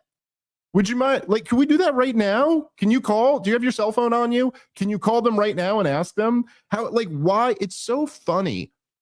The level of, like, you know, like, if you think about all the projection from the corporate media, who is like, if Donald Trump gets in there, he might prosecute his political opponents, and, you know, that while they were doing the same thing to him, and how much was made over him having that lock her up chant back in 2016. But then you sit, like, the reality, it's just unbelievable. It's like, here's the funhouse mirror version, and then the reality is them going like, hey, how about this very specific blatant crime that was committed by the previous administration, who supposedly's guts you hate? You want to tell us about that? And it's like, no interest. And then, of course, he pivots into this nonsense about how he was really the one who blew it up, as if that's a good thing, because he got them to stop, he got Germany and Russia to stop They should trading. have blown it up, but I would have blown it up better. Believe me. It's also like, you know, it's such a weird, the Nord Stream pipeline's a particularly interesting issue, because it exposes, like, how people think about the world. And, you know, there is what's his name, the Stratford guy, I think his name was Freeman, who he was the head of Stratford for a while, but he basically what he said, which is kind of an interesting theory, is that he was like, the entire motivation for US foreign policy post World War II was to always keep the Germans, it was always like to keep the Russians out and to keep the Germans down. And that essentially, like, the big fear from the American empire is like that Germany and Russia would get together. Like, if they, you know, like, this was like obviously the big fear right before World War II was that, oh my God, what if Stalin and Hitler, you know, like, which is kind of interesting. Like, there's a lot of interesting nuggets about World War II. Like Hitler had a real affinity for the British Empire earlier in his life. Obviously, they ended up going to war, but he had, like, a lot of respect for the British Empire. He had a deal worked out with Stalin at one point, and, like, you have like imperialist Britain, capitalist America, communist Russia, and fascist Germany. And it's not so clear where the partnerships would end up. You know what I mean? Like, it's not like such a given that the capitalists and the communists ought to be friends. And you could make a lot of arguments that fascism is a lot closer to the system of communism than capitalism is. And anyway, so it's just, it's like, you could see where, okay, the team of, you know, Britain, US, and Russia ends up defeating the Nazis and their allies, Italy and Japan and them. But, like, oh my God, if Hitler and Stalin had gotten together, who's to say who wins that? You know what I mean? Like, it's not a given. And basically what Freeman was arguing was that, like, there is the concern from the American empire was, like, if you ever combined the natural resources and the human capital, like the sheer size of Russia and number of people, with, like, German ingenuity, this could pose a real threat to the, you know, like, he would say it in nicer words, like, this could pose a threat to the rules-based international order, or whatever, you know, to global hegemony, whatever term they use instead of empire, which just means empire with different words. But So it's interesting. Like, I'm not sure this is exactly right, but it's an interesting way to look at things. And that, I know for sure, like, there was if you go read, because there's like notes from the meetings that have been declassified, but there were what's called the 2+4 meetings, and then there were like some subsequent meetings after that, like that where the minutes to the meetings have been declassified. And these are the meetings that were taking place from like 1989, 1990, 1991. So like as the Soviet Union is about to collapse, and during the meetings, like they're not exactly like certain that the Soviet Union is about to collapse, but they're talking about allowing German reunification and pulling back. And there's even talk, I think, of dissolving the Warsaw Pact, and like so there's like all these so while this is happening, and you can read this, like the West is trying to get German reunification. And then a big topic of debate is about NATO expansion. And this is where the not 1 inch to the east promise, where all those promises are made. And one of the things they're talking about is like, okay, so at the time, right, during the height of the Cold War, or I shouldn't say the height, but during the Cold War, I guess this would be not the height, but the end. But so at this time, right, the line was drawn right down the middle of Germany. It was down the Elbe River. So the West Germany is with the West, and East Germany is with the East. And they're talking about allowing German reunification. The Berlin Wall had just come down like the previous year. And while they're talking about it, kind of like the Russian beef is like, okay, but like, what about NATO now? Because if we reunify Germany, is NATO now moving east? And this is where the original, like, not 1 inch east. And they were saying even let Germany be reunified, but NATO military hardware won't move beyond the Elbe River. Like we'll still draw the line militarily in the same place. Now, ultimately, even by the end, I think the Russians even accepted that, like, that doesn't make any sense. And like, how are you going to reunify Germany, but only the west half of it has NATO protection and not the eastern half of it? And anyway, one of the things that's interesting in that, if you read through the notes of the meeting, is that what they do in a sense to kind of get the Russians to fold and go like, okay, fine, like have Germany under NATO's umbrella, is that they keep like propose, like they float out the idea. They go, or maybe Germany could just be independent.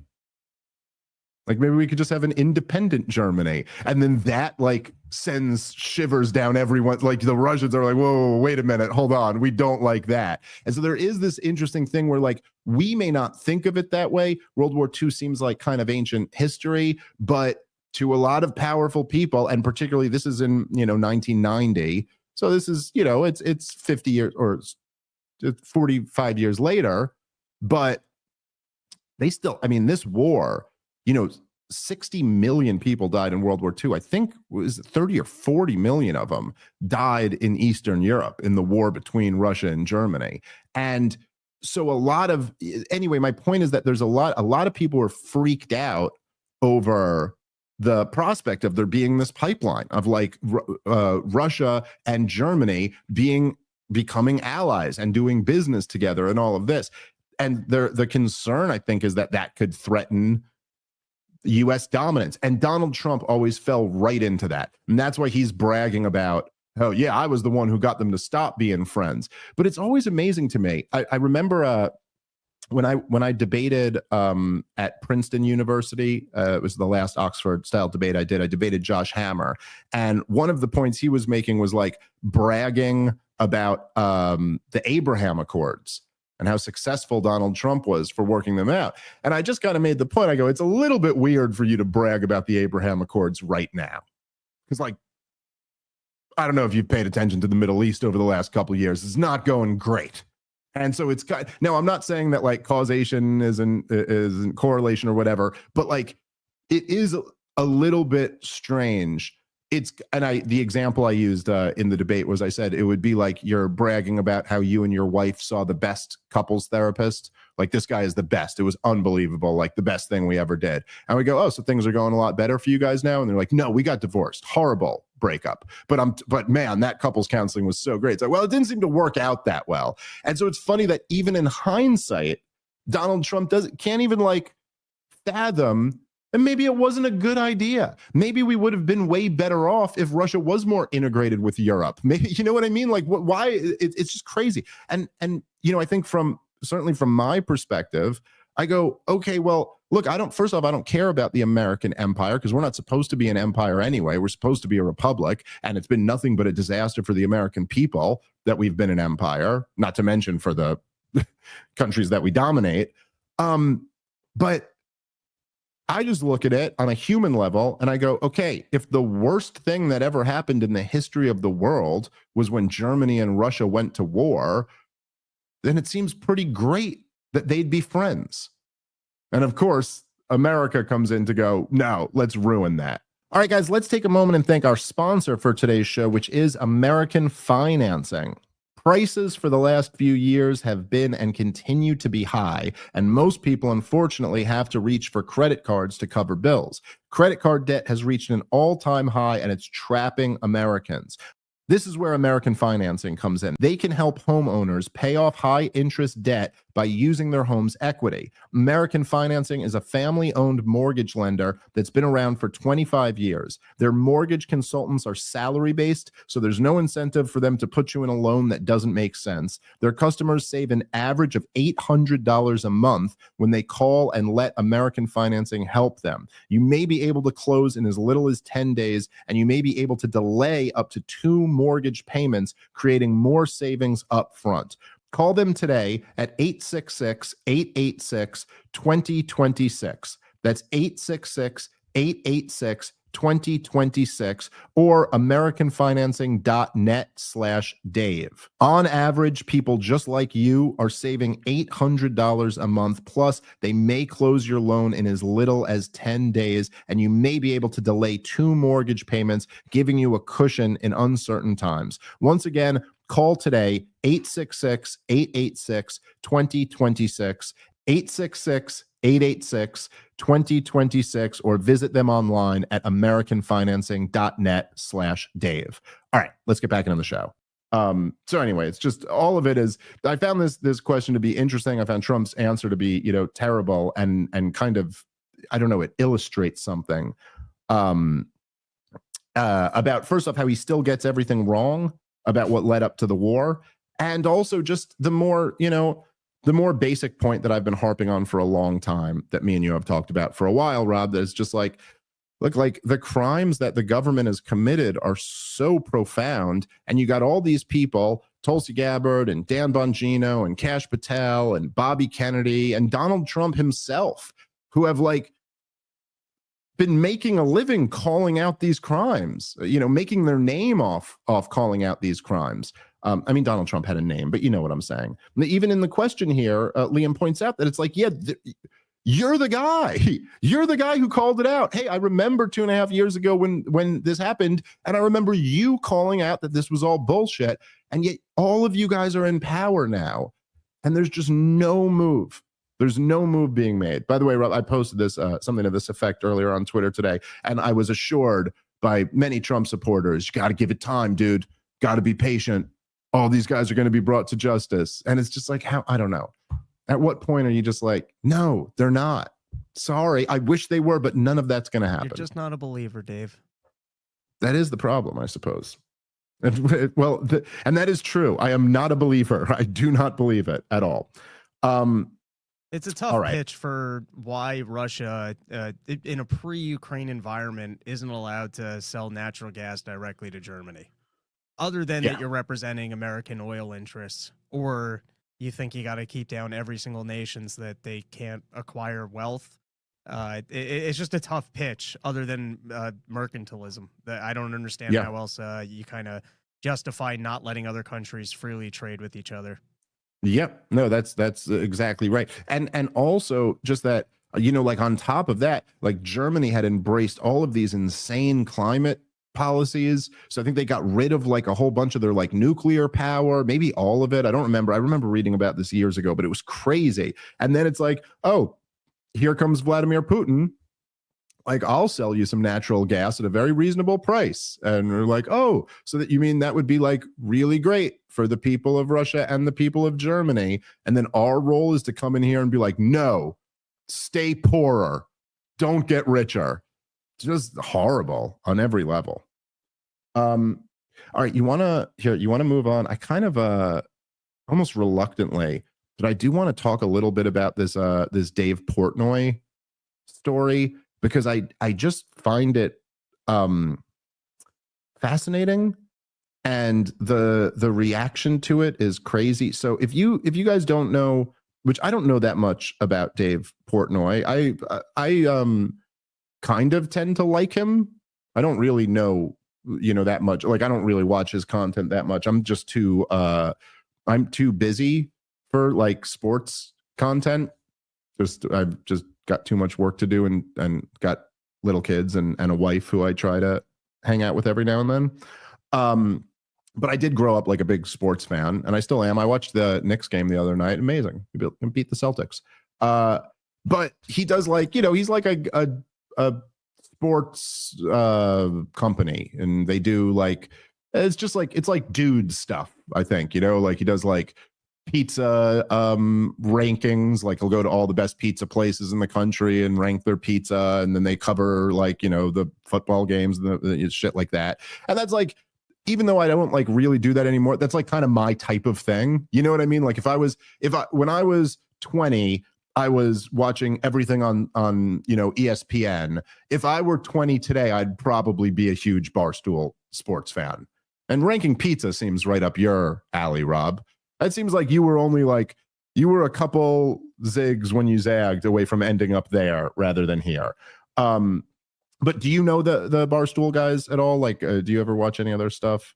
I think he's great. I don't follow everything. I certainly don't agree with all of his political opinions, but just as a radio guy, he's great. Every once in a while I end up on a wormhole of watching his pizza reviews. Every once in a while he pops up on the news. He's funny. He's a great personality. That's not an endorsement of everything he says or does, nor do I watch all of it. But more often than not, when he comes across my feed, I'm like, oh, look, Dave Portnoy, and it's entertaining.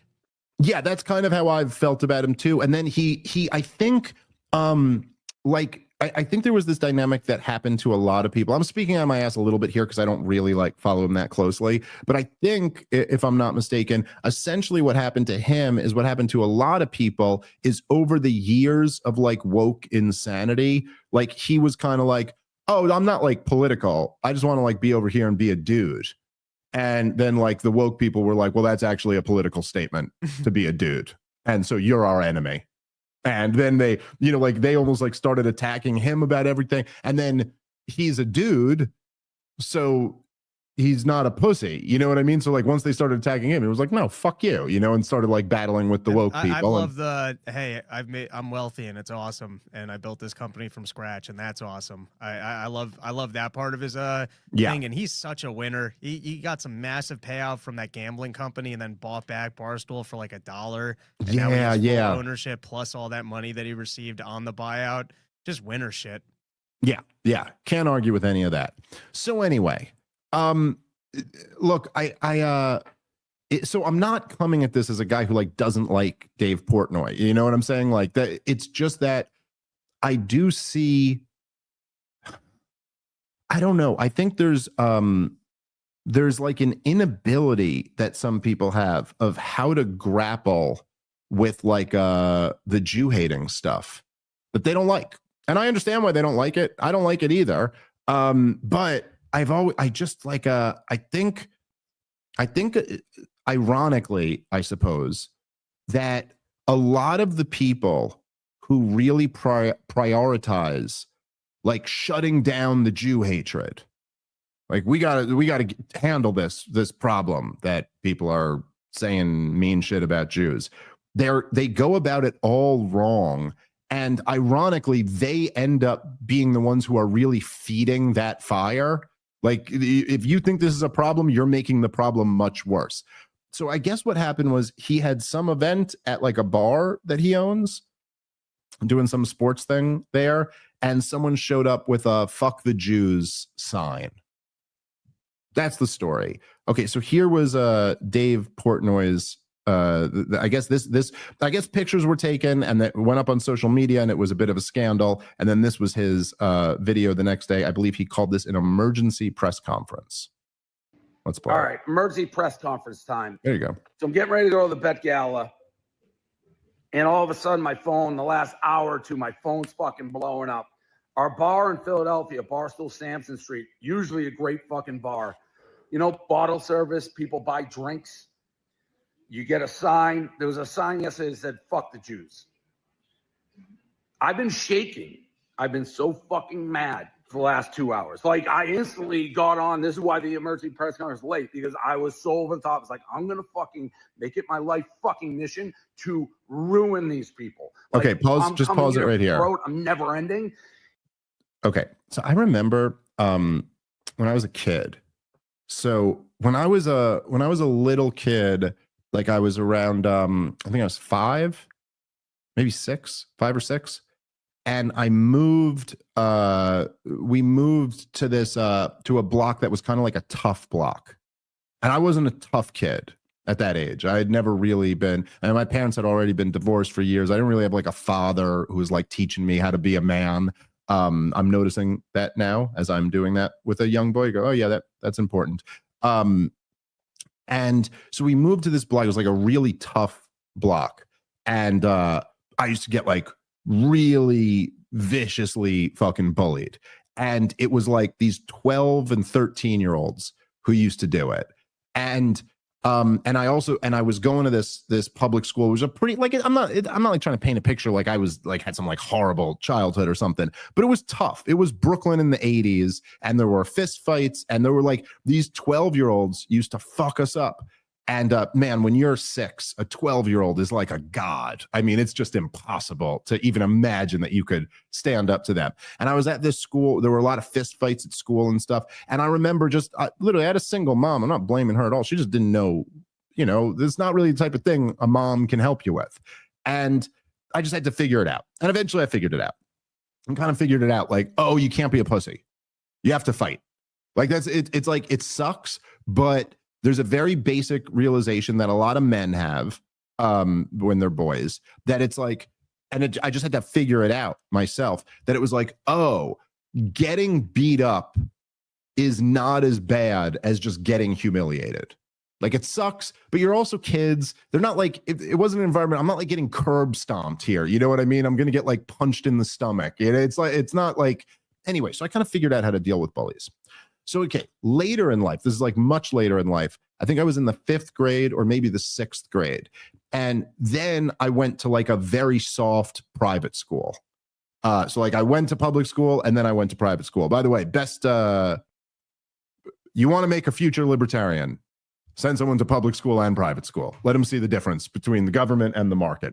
Anyway, that's neither here nor there. I remember they brought in, this was like at the very beginning of like anti-bullying campaigns, and they brought in this chick, like a school psychologist or something like that, that gave us a talk on how to deal with bullies. And one of the things they said was that you're supposed to start with an I statement and tell them how their actions are making you feel. And you'd be like, I feel disrespected when you speak to me this way. And I remember just sitting there and being like, yo, I figured out many, many years ago that is completely wrong.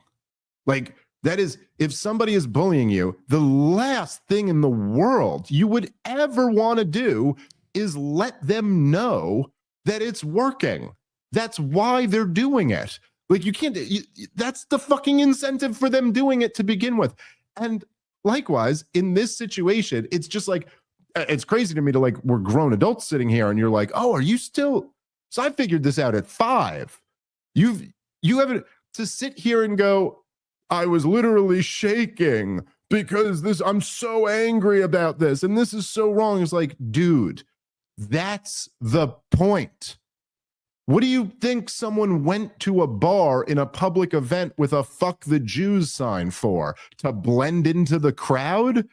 Or do you think maybe they were trying to trigger a reaction out of you? So how counterproductive is it to just give them this reaction. Like so now this has always been the dynamic, right? And it's like, it's so strange that it's so hard for people to figure this out, right? But since the rise of even like the alt-right and back in like 2016 or any of that shit, it's like, dude, this guy, I mean, I don't know anything about the guy who is holding the sign. I don't know if he's been revealed online or whatever, but this guy is presumably no one, right? He's some dude. Lady. Oh, was it? Maybe you're right. I don't know. But maybe Natalie, you're a lesbian. You're good at tracking down hot chicks. Natalie, you could just what's coming from inside you right now? What do you feel? Do you know? Can you see her? But you're like, look, presumably whoever this person is, it's like they go there to trigger this reaction. And now look what you hand them. They get to have Dave Portnoy saying he's literally shaking. Like, do you not get the power play here? You know, like, this has always been the thing now that like some 15-year-old on the internet can get an editor at the New York Times or the owner of the Comedy Cellar or whoever to be like freaking out and go, it's like, yes, just recognize this. Take away, it was a couple. Okay. So, but if you recognize this, you can immediately take away the energy source and go like, okay, whatever. You're like, I don't know. What's the appropriate response to this, Rob? I would say if it's my bar and someone comes in and holds up a fuck the Jews sign, I'd probably have someone from the bar walk over to them and be like, guys, you got to leave if you have that sign here. You know, can't do that. You want to put the sign away or you want to head out somewhere else, guys? You know, this like could be handled like that. Like, that's it. And also like, we gotta stop. And this is, I mean, you can weigh in here, Rob, too. But as me and you have been saying for many years, we've got to stop being snowflakes here, dude. Like, I don't like Jew hatred any more than anybody else does. You know, why would I? It's like against me and my group. It's against my friends and my family. And, you know, okay, I don't like that. But like, what are we? Are we fucking pink-haired 20-year-olds on a college campus somewhere? No, nothing has happened to anybody. No, like, it's like, okay. And I really do. The reason I bring up that childhood story, because I really do think like my childhood, for whatever, like informs the way I view a lot of this, or maybe it's just the way I'm wired or the way I view things. But it's like, I just think it's such a bad idea to ever turn it to start catastrophizing like very non-big deals. Like, don't do that. It's like, if we didn't learn anything from the rise and fall of wokeism, it's like, don't do that. You don't, like, if you want people to actually be persuaded over to your side, if you want, like, if that's what you're attempting to do, then the last thing you want to do is be hysterical. And it just, I'm sorry, the reaction to this is hysterical. That's all. Any thoughts, Rob? What? Yeah, I mostly agree with you. I think being not cool doesn't help. It's yeah, what are you gonna make? People shouldn't have signs. Fuck the Jews. You can make that statement. Hey, no coming into my bar with the sign. Fuck the Jews. You're not invited to do that here.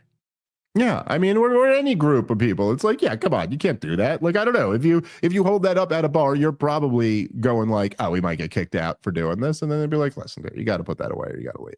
All right, anyway, let's keep. A little bit surprising that people feel comfortable enough. Like, I remember once outside of Grand Central, I saw some guy on some anti-Jew tirade, and I was a little surprised by the comfort level, and that I guess Jews are such pussies that they'll be like, oh, you shouldn't have the sign. Whereas, like, with other groups of people, if you pulled that shit, you might just get stomped out on the corner. So there is something a little bit you're talking Asians? I don't know about Asians. You could probably get away with Asians, but there's certainly some groups of people that if you decide to make a very public display in the Times Square area about your hatred of this group of people, I think you'd be, I'd be surprised that you felt comfortable doing so, and I'd be surprised. I'd take the over/under on how long until that sign at least gets torn up or someone protests it. So there is something a little bit surprising about that. People do have that comfort level to go to public places, with signs like that. I don't disagree with you on that, and there's no question. I mean, there's been a real rise in the amount of like hostility toward Jewish people on Twitter for sure. And there's accounts with like a lot of followers who are way into that shit. And yeah, okay, so I guess that's a fair point, that like it is bleeding over to some degree where someone now feels comfortable enough to go do this at a Dave Portnoy event. I guess my main point is that like there's no way anyone did this without this being the intended reaction. Like, it's not as if they did this and then thought to themselves, like, I bet Dave Portnoy will love this. You know what I mean? Like, they're doing this knowing they're going to create that, and I think enjoying it. Hey guys, let's take a moment and thank our sponsor for today's show, which is Blackout Coffee. As I've told you before, I am a real coffee enthusiast and a bit of a coffee snob, and I love Blackout Coffee. I've been drinking their cold brew for weeks now. It is absolutely delicious. They're a great company filled with people who believe in liberty and free markets, and they do all of their roasting right here in the United States of America. So cut out the big corporations, cut out the middlemen, get your coffee from a company that loves freedom and makes a fantastic product. Go check them out right now at blackoutcoffee.com and make sure to use the promo code PROBLEM when you check out to get 20% off your first order. Go to blackoutcoffee.com/problem and make sure to use the promo code PROBLEM at checkout. That'll get you 20% off your first order. One more time, blackoutcoffee.com/problem, promo code PROBLEM for 20% off your first order. All right, let's get back into the show. Anyway, let's keep playing. And I just sat, and for the last 2 hours, I have been on the trail. Trust me, I've been on the trail. You think I'm going to put up with this shit at my bar?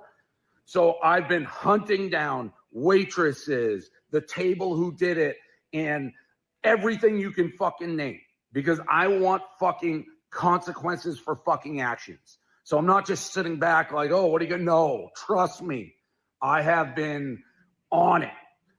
I believe the two waitresses responsible for the table already fired. I talked to one of them, one of the dumbest fucking humans I've ever talked to in my life. She's at a fucking dance recital. She's like, can I call you back in 20? No fucking honey, you fucking can't. This is your one chance to talk to me. Idiot, total idiot, this girl. I've talked to the guy, Mike Wade, who's tagged. Guess what? He wasn't even fucking there. I had this kid basically in tears turning state witness to me, rolling on the people who were there. I've talked to one of the two guys who fucking did it. He's like, I'm not anti-Semitic. He's basically crying to me. And I'm just like, I don't fucking buy it for a second. Who the fuck would do that sign in my fucking bar? You think I'm just going to sit here? I'm going to make it my fucking mission to put you in lights. My fucking mission. Kid's crying. I just hung up on his ass. I go, I'm giving you 1 fucking hour. 1 fucking hour. 2 kids go to temple. Tell me, how do I make this fucking right before I go fucking ape shit? You want to take anti-Semitism classes? You want to do whatever? You make it feel right. I don't need your fucking tears. The Mike Wade kid wasn't even fucking there. Wasn't in the bar. We got the footage, not even fucking bar. Trust me, they're pulling the footage, they're doing this. I'm 20 steps ahead. I'm using everything. I'm like, I am going to come for your fucking throat unless you give me answers. The 2 girls at the bar, idiots. This one girl, one of the waitresses, I just told her, like, you're the dumbest motherfucker I've ever talked to. 25 years old, going on fucking 2, you fucking dumb fuck. What I'm saying is I'm getting All right, so let's just pause it for a second here. Okay, I mean, that's it. You can cut that video off. That's basically it. But it's like, dude, isn't talking to a 25-year-old girl like that kind of fucked up who works for you? None, right? He's saying this is a waitress at his bar. You're like, I don't know, dude. Like, isn't the spirit of, I would think, like the spirit of why you would be against holding up a fuck the Jews sign is because you'd go like, hey, don't be dicks to people, man. You know what I mean? And I don't know if you really drive that message home, being like, so I cursed out a 25-year-old waitress who works for me. Like, all right. Just seems a little bit of an overreaction. I feel like I'm 8 years old being pulled into the principal's office laying on the Jewish guilt trip. but then I have kind of like the boss energy of this is my fucking bar, mafiosa. Listen, honey, what the fuck did you do? Finding the 24-year-old who was in the bar and getting him to cry on the phone. Some of it's kind of fun. It is kind of funny. I will admit that. I grant you that. But it's also kind of like, I don't know, dude. Like, I don't know. It just sounds like you're bullying all of these people now. And like, what did the waitress exactly do that was the fuck up? I guess it was on her to say like, oh, you can't have that sign here or something like that. But yeah, she's probably some young dingbat chick who is just like, I don't know. They had a sign. They were tipping well. So like, I don't know. Anyway, let's go to the second video because this actually gets funnier to me and just more ridiculous. But let's go to the other video because that's the first video he made. Then there's an update. By the way, I've lost track. I think there's like 7 more update videos, but let's go to the next one because this was particularly funny to me. Natalie, can you pull up the video of the actual incident? Do you have it? Oh, yeah. That's probably a good idea. Yeah, let's get... Here, let's. I mean, you can play this first and see if you can track it down. Let's do this and then see. So she has some time. Let's see if we could find the video of the incident. But I really think I just saw a still picture, and it's just someone holding up a "fuck the Jews" sign. All right, real quick update on the "fuck the Jews" sign that was at my bar in Philadelphia yesterday. 2 hours ago, it literally could have cooked an egg on my head. That's how much steam and heat I had come out of my ears. And the more I thought about it, it's like these are young fucking morons who did this. They're drunk. It's like, do you really want to ruin somebody's life? And let me be honest. I don't know what's going on in the world. I do, the Middle East, obviously. But I've been doing Barstool for 20 years. I've had more hate, more anti-Semitism in the last year and a half than I've ever had doing it. And whether people, it's like Kanye, the UFC guy, it's like mainstream lunatics. And I'm not talking about politics or what's going on in the Middle East, just hating groups of people. You hate my parents, you hate my grandparents, shit like that. It's crazy. So, yeah. Let's pause it already there for a second. Because it really is, right? Look, man, it's just like you even say it there yourself without really thinking about it. But it's like, yeah, I've never seen it like the way it's been the last year, the last 18 months. Like, yeah, that's kind of the thing, right? And this has been like one of my messages that I've really been trying to get out there for the people who are very concerned about the rise in Jew hatred, is that it's like, yeah, dude, like maybe it is the case that this policy is going to come with this blowback. And that is not the same thing as justifying the blowback or excusing it.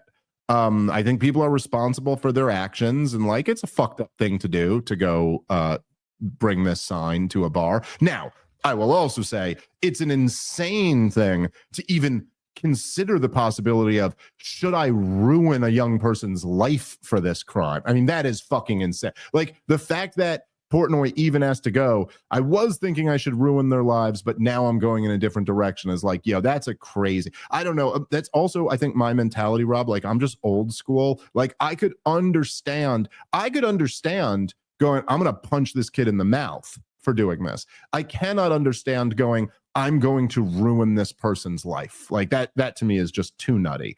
In the same way, I remember, I don't know, you weren't there for this, Rob. There was a thing a year ago. I almost got I came very close to getting into a fist fight with the guy who was running the open mic after the Legion of Skanks. It was at the old Creek in the Cave in Long Island City. And I really almost fucked this kid up. But like we got very close to getting into a fight, and he was in the wrong.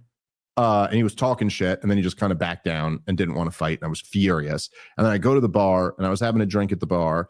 And Rebecca, who is the owner of the club, she used to live above the club. So she comes down because she had heard about this, I guess. And she comes over to me, and she goes, and just to be clear here, I really wanted to fight this kid who was not willing to fight me after he was talking shit. I was white hot angry. This is maybe a half hour later, but I was furious at the kid.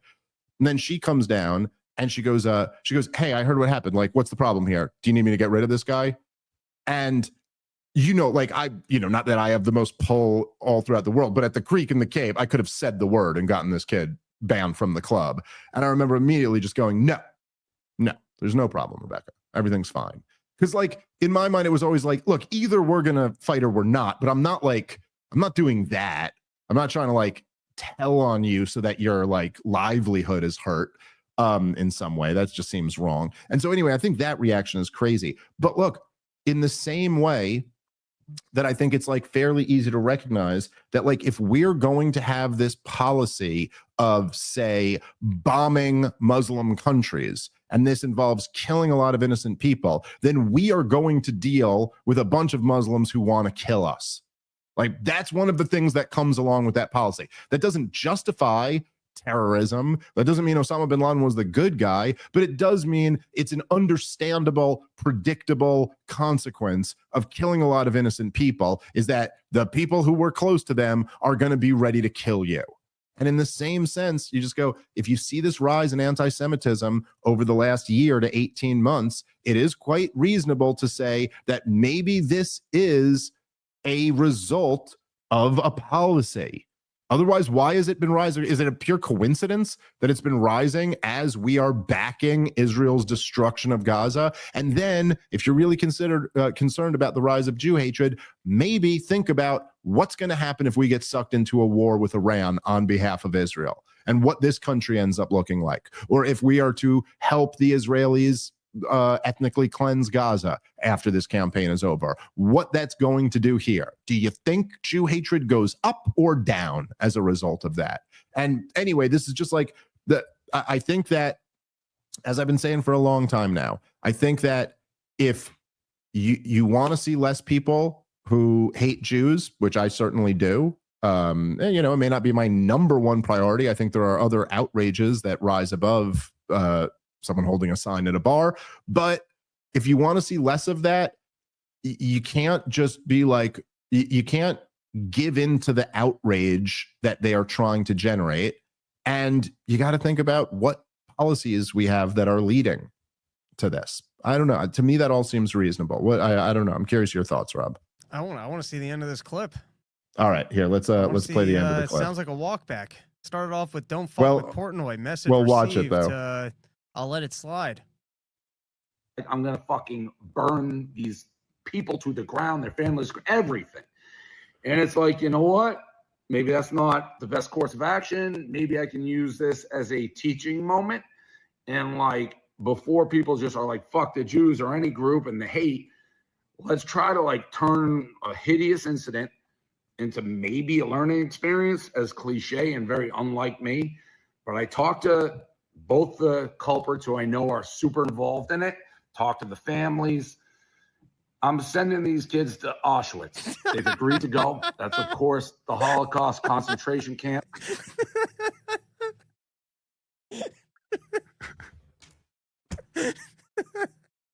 It's too much to bear, Rob. It's too much to bear.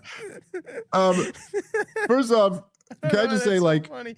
It started off like Sesame Street. I'm going to teach them a lesson. They got to get on a flight and go visit Auschwitz.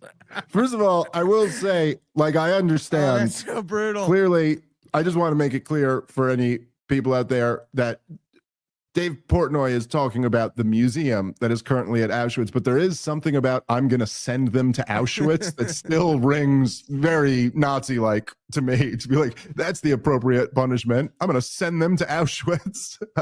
It just kind of comes up this. It's not like, if you just told me I had to go touch the floor of Germany and come back, even that's punishment.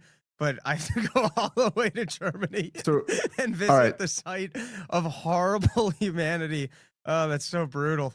And then, Dude, also, you can't even get through it by cracking jokes, which is I personally there was once a school trip that was doing. I was like, I can't go. I'll just be cracking jokes the whole time. This is not for me. I'm not mature enough, nor do I want to process any. And there were one of the rabbis were even why go visit God's devastation. But that's just such a. Like, that's almost the worst part, is having to go and be respectful the whole time if you're some dickbag kid from Philadelphia who showed up to a bar with the "fuck the Jew" sign, and now you got to go and spend 4 days pretending to be I wonder if Portnoy goes with them also and chaperones it. Dude, well, so here's the funny thing, right? You could end this video. We don't have to play any more of it. But so this is the funniest thing, too, is that, so I don't know where the saga's at now, but the next video after this, like his third emergency press conference, is that they've gone dark on him. Like they just stopped responding after he was like, you have to go to Auschwitz. So they're like, they're just like, go to fucking Auschwitz. What are you talking about, dude? It's but such a funny thing of wealthy people doling out punishments where it's like your parents would give you a timeout, but a guy who can pay to send you on a ticket will mandate that you go take a tour of Auschwitz. Let's take a moment and thank our sponsor for today's show, which is Monetary Metals. I've been telling you about this company for a while. I love these guys. And as you may know, gold prices have been breaking all-time highs in 2024. And now you can get your gold to work for you, generating interest income every month, paid in additional ounces of physical gold. You can earn up to 5% on your gold and silver in their lease offerings, and accredited investors can earn double-digit returns in their bond offerings. Again, all of the interest is paid in ounces, which are stored for free on your behalf. So if you're tired of your gold and silver collecting dust at home, or worse, racking up fees having your metal professionally stored, check out monetary-metals.com to learn how you can start putting your metal to work today. All right, let's get back into the show. But listen, aside from just being hilarious, like, guys, this is all wrong. This is just not the way. First off, don't go into this woke bullshit about how this is a teachable moment and you've got to go, essentially you're saying you got to go take Jewish HR classes or some sensitivity training or something like that. This is not how much do we need to run this experiment? This does not work. It's also just, it's and just what if, stupid. And what if the kids go over there and they're such anti-Semites to realize, oh, there's actually an efficient system to get rid of them. You go, my God, I thought the best we could do was hold up signs at bars. But no, we could set up a whole apparatus here. Yeah, there's hope. The people who bring a fuck the Jews sign to a bar don't need to be taught that that was insensitive. They're aware. And nobody hasn't heard of the Holocaust. Like it's not an issue of educating people about this. And this is just, I mean, look, all I'm saying is like, if you want to see this stuff persist and you want to see more of it, this is the way to deal with it. Okay. I hope he does a daily press conference of 102 days since these people did not report to Auschwitz. Dude, it is hilarious. Just hilarious that that's the direction he went. And said, I'm sending you to Auschwitz. Look, man, like I'll just say, and this is the old, look, I'm not saying like this is the exact perfect model or anything like that. But there was that Daryl Davis guy, and he was this black dude, and he was famous for converting people out of the Ku Klux Klan, and he would he would collect their hoods and like keep their hoods. I forget how many he's got, but he's got like 20 hoods or something like that of like all these guys who used to be in the Klan who he convinced out of it. And the way he would do it is he would have dinner with them, and he wouldn't even talk about the fucking Klan. And he wouldn't even he wasn't angry at them. He wouldn't preach to them. They wouldn't talk politics, nothing like that. They just break bread and have some dinner. Like he would just be cool. And then because he was being cool and he was black, eventually they kind of started going like, shit, And then like, I think as he built a rapport with them, he would just kind of let them know like how much that hurt him. You know what I mean? It was like, that's like really hurtful to me that you be a part of this organization, and then let them do all I'm saying. I'm not saying that's the perfect dynamic. I'm just saying this ain't it. This ain't it. You're not forcing under duress clearly here, right? Like it's not like, hey, I'd really like to educate you about this and I'd like to bring you here to Auschwitz. It's like, hey, I could either ruin your fucking life or you could go here to, that's not the way. That's not how you convert people. It's like step number one, be cool. Step number one is like, be a decent person. Treat people with decency, okay? Step number two, don't catastrophize things. Don't make them a bigger deal than they are. Then you lose all credibility. The thing is like, you could just go like, you could just call it what it is. Be like, come on, man. That's not cool to do that. And then you could just have a conversation with people. Like they're human beings too. What would have been way more interesting to me than any of this would be like, interview these guys, and you could even hold them accountable. But again, follow my rules, follow the Dave Smith rules here. You're not going to be the, how could you, my God, but it's just start a conversation. You don't even have to talk about this. Start talking about sports with them. for a little bit and then get into this and then just be like, hey, dude, you know, if you're like a fan of my thing, you come into my bar, you know, this really caused me a whole headache. Also, I'm Jewish. It's kind of like personally insulting to me. I guarantee you have a much better shot at results attacking it that way than you do with this stuff. But this one was more hilarious. So I'll give you that. All right. Got to wrap up there. We'll be back with a brand new episode tomorrow. Thank you, everybody, for listening. Catch you then. Peace.